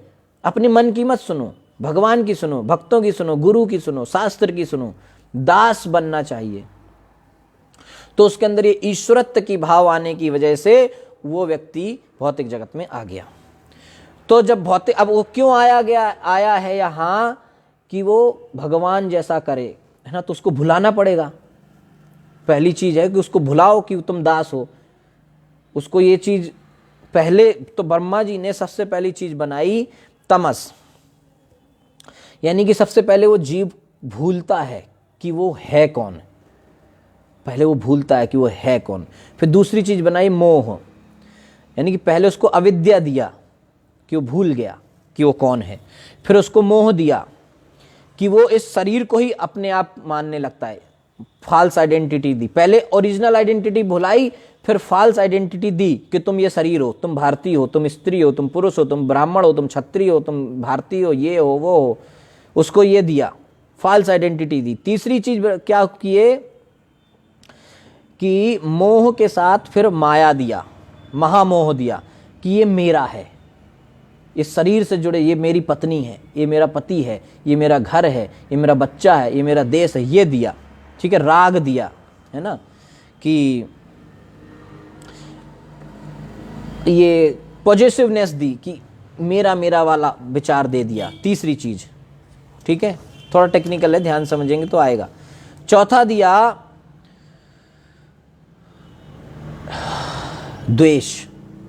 ठीक है, पहली चीज अविद्या, दूसरी अस्मिता, तीसरी राग, चौथी द्वेष। द्वेष में क्या दिया, द्वेष माने कि जब किसी को कोई चीज नहीं मिलती है या अपने अनुसार चीजें नहीं होती तो उसको गुस्सा आता है, ये द्वेष। ठीक है, हम कुछ कर डालेंगे, मेरे अनुसार चीजें नहीं हो रही हैं, मैं क्या जो कह रहा हूं, ये उसके अंदर आया। ठीक है, पांचवा दिया उसको अभिनिवेश, यानी कि एक ऐसी स्थिति जो जिसे कहते हैं अंधता मिश्र, गुस्सा और मतलब एक भय दिया, मृत्यु का डर है, हर आदमी को डर है मृत्यु का, वो डर भी दिया। ठीक है, तो इस तरह से ब्रह्मा जी ने बनाया। ठीक है, ओके, नेक्स्ट चीज। फिर जब ब्रह्मा जी ने ये सब चीजें बना दी, उनका मन अभी उतना वो नहीं था, ये सब बना दिया, फिर उनको लगा कि तो ऐसा हो गया, तो उन्होंने और थोड़ा तपस्या किया, मन को और शुद्ध किया। जब ब्रह्मा जी का मन और प्यूरिफाइड हो गया, शुद्ध हो गया भगवान पर ध्यान लगाने से, तो फिर उन्होंने 4 कुमारों को पैदा किया, सनक, सनंद, सनातन, सनत कुमार। ठीक है, तो जो सनक हैं उनको सांख्य विद, भक्ति के साथ साथ सांख्य योग दिया और भक्ति भी दी, पर भक्ति उनको द्वितीयक रूप में दिया। सनंद को योग दिया, भक्ति दूसरे रूप में दिया, माने कि सेकेंडरी आइटम। तीसरा सनातन जी को वैराग्य दिया और भक्ति सेकेंडरी आइटम के रूप में, और सनत कुमार माने तप दिया, भक्ति सेकेंडरी आइटम। फिर जब सनत कुमारों का जन्म हो गया तो ब्रह्मा जी ने उनसे कहा कि आप मेरे पुत्रों, मैं चाहता हूं कि आप सृष्टि करें, बच्चे करें, पॉपुलेशन बढ़ाएं। तो वो बोले भाई हमें नहीं करना, हमें ये मोह माया जंजाल में नहीं फंसना, हम तो भाई भगवान का भजन करेंगे, हम तो ब्रह्मचारी रहेंगे, सन्यासी रहेंगे। वो तो भाई ऐसा बोलने लगे, ब्रह्मा जी को बड़ा गुस्सा आया। ऐसा बोल के वो तो चले गए कि हम तो जा रहे हैं भजन करेंगे। ठीक है, तो जब वो ऐसा बोल के चले गए तो ब्रह्मा जी को बड़ा गुस्सा आया। उस गुस्से को उन्होंने कंट्रोल करने का प्रयास किया और वो गुस्सा यहां आ गया, माथे के बीच में। सही है, तो जब माथे के बीच में आ गया तो उस गुस्से को कंट्रोल करते करते वो गुस्सा निकल आया और एक बच्चे के रूप में निकला, एक सांवला नीले रंग का बच्चा। और वो बच्चा क्या कर रहा था, रो रहा था, बिल्कुल रोए जा रहा था। ब्रह्मा जी बोले बहुत रो रहा है भाई। बोले तुम बहुत रो रहे हो, तुम्हारा नाम रुद्र। ठीक है, तो उनका नाम पड़ गया रुद्र। तो रुद्र जो है उनको जो है भगवान उनको ब्रह्मा जी ने उनको 11 स्थान दिए रहने के लिए और 11 नाम दिए। इन्हीं को जो है रुद्र कहते हैं, 11 रुद्र, एकादश रुद्र बोलते हैं ना, यही हैं वो, है ना। और उनको 11 रुद्राणियाँ दी पत्नी। ठीक है, उनके नाम क्या हुए, मन्यु, मनु, महिनसा, महान, शिव, ऋतध्वज, उग्ररेता, भव, काल, वामदेव और धृतव्रत। और उनकी 11 पत्नियां रुद्राणियां धी, धृति, रसला, उमा, न्युत, सर्पी, इला, अंबिका, इरावती, स्वाधा और दीक्षा। ठीक है, और 11 स्थान दिए उनको हृदय, इंद्रियां, प्राणवायु, नभ, हवा, अग्नि, पानी, धरती, सूर्य, चंद्रमा और तपस्या। ठीक है, तो उनसे कहा गया कि आप भी सृष्टि करो। ये 11 पत्नियां थी, तो जब उन्होंने सृष्टि किया तो उन्होंने भूत, प्रेत, पिशाच सब बना दिए। रुद्र तो रुद्र, ये सारे भूत प्रेत गण शंकर जी बना डाले। और वो बोले ब्रह्मा जी को देख के बोले इसको ही खा लो। तो ब्रह्मा जी बोले भाई क्या बना दिया है?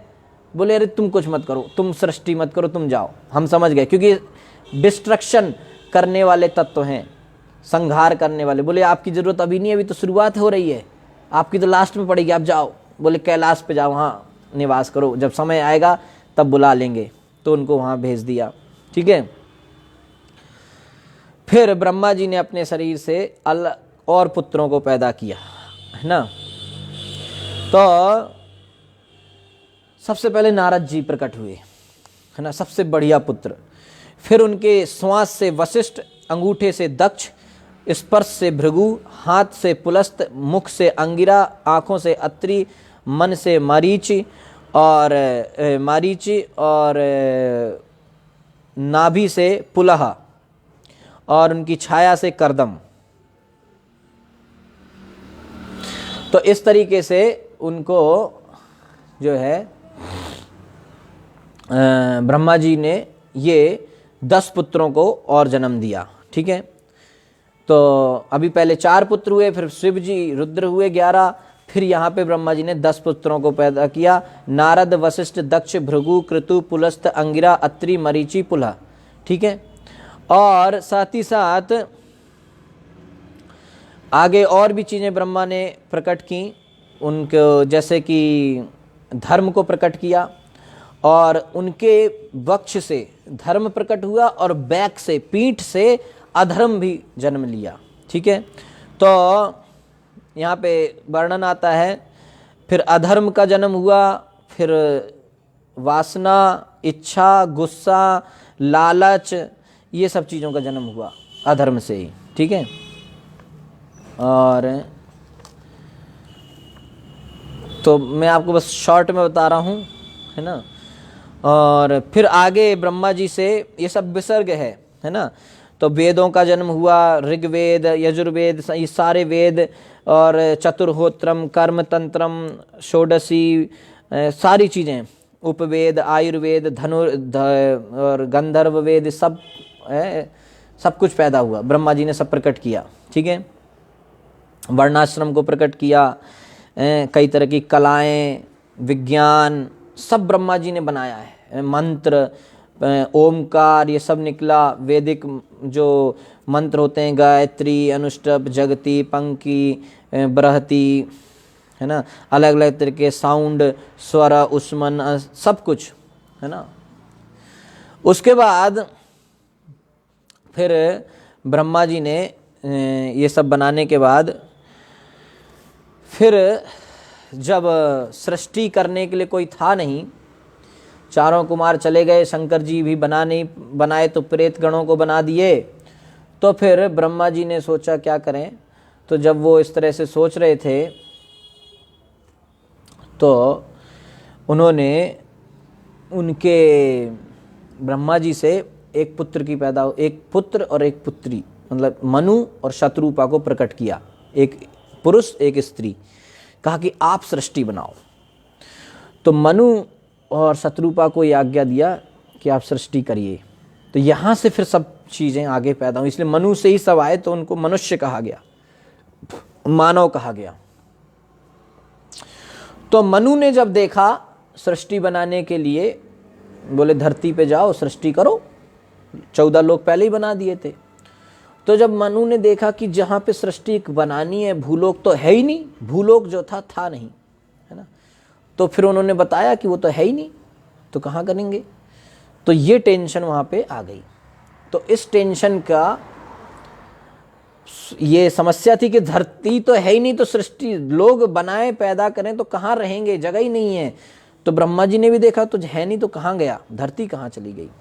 तो ये समस्या आ गई थी। तो इस समस्या का समाधान ब्रह्मा जी सोच रहे थे क्या करें क्या करें, तभी अचानक से बहुत बड़ी चीज़ हुई। तो वो क्या हुआ वो हम कल चर्चा करेंगे कि समस्या का समाधान कैसे हुआ, क्योंकि धरती नहीं तो बनेंगे कहाँ पे, पैदा कहाँ करेंगे, मनु बच्चों को कहाँ पे पैदा करेंगे, ये प्रश्न था। धरती थी नहीं, धरती कहाँ चली गई पता नहीं।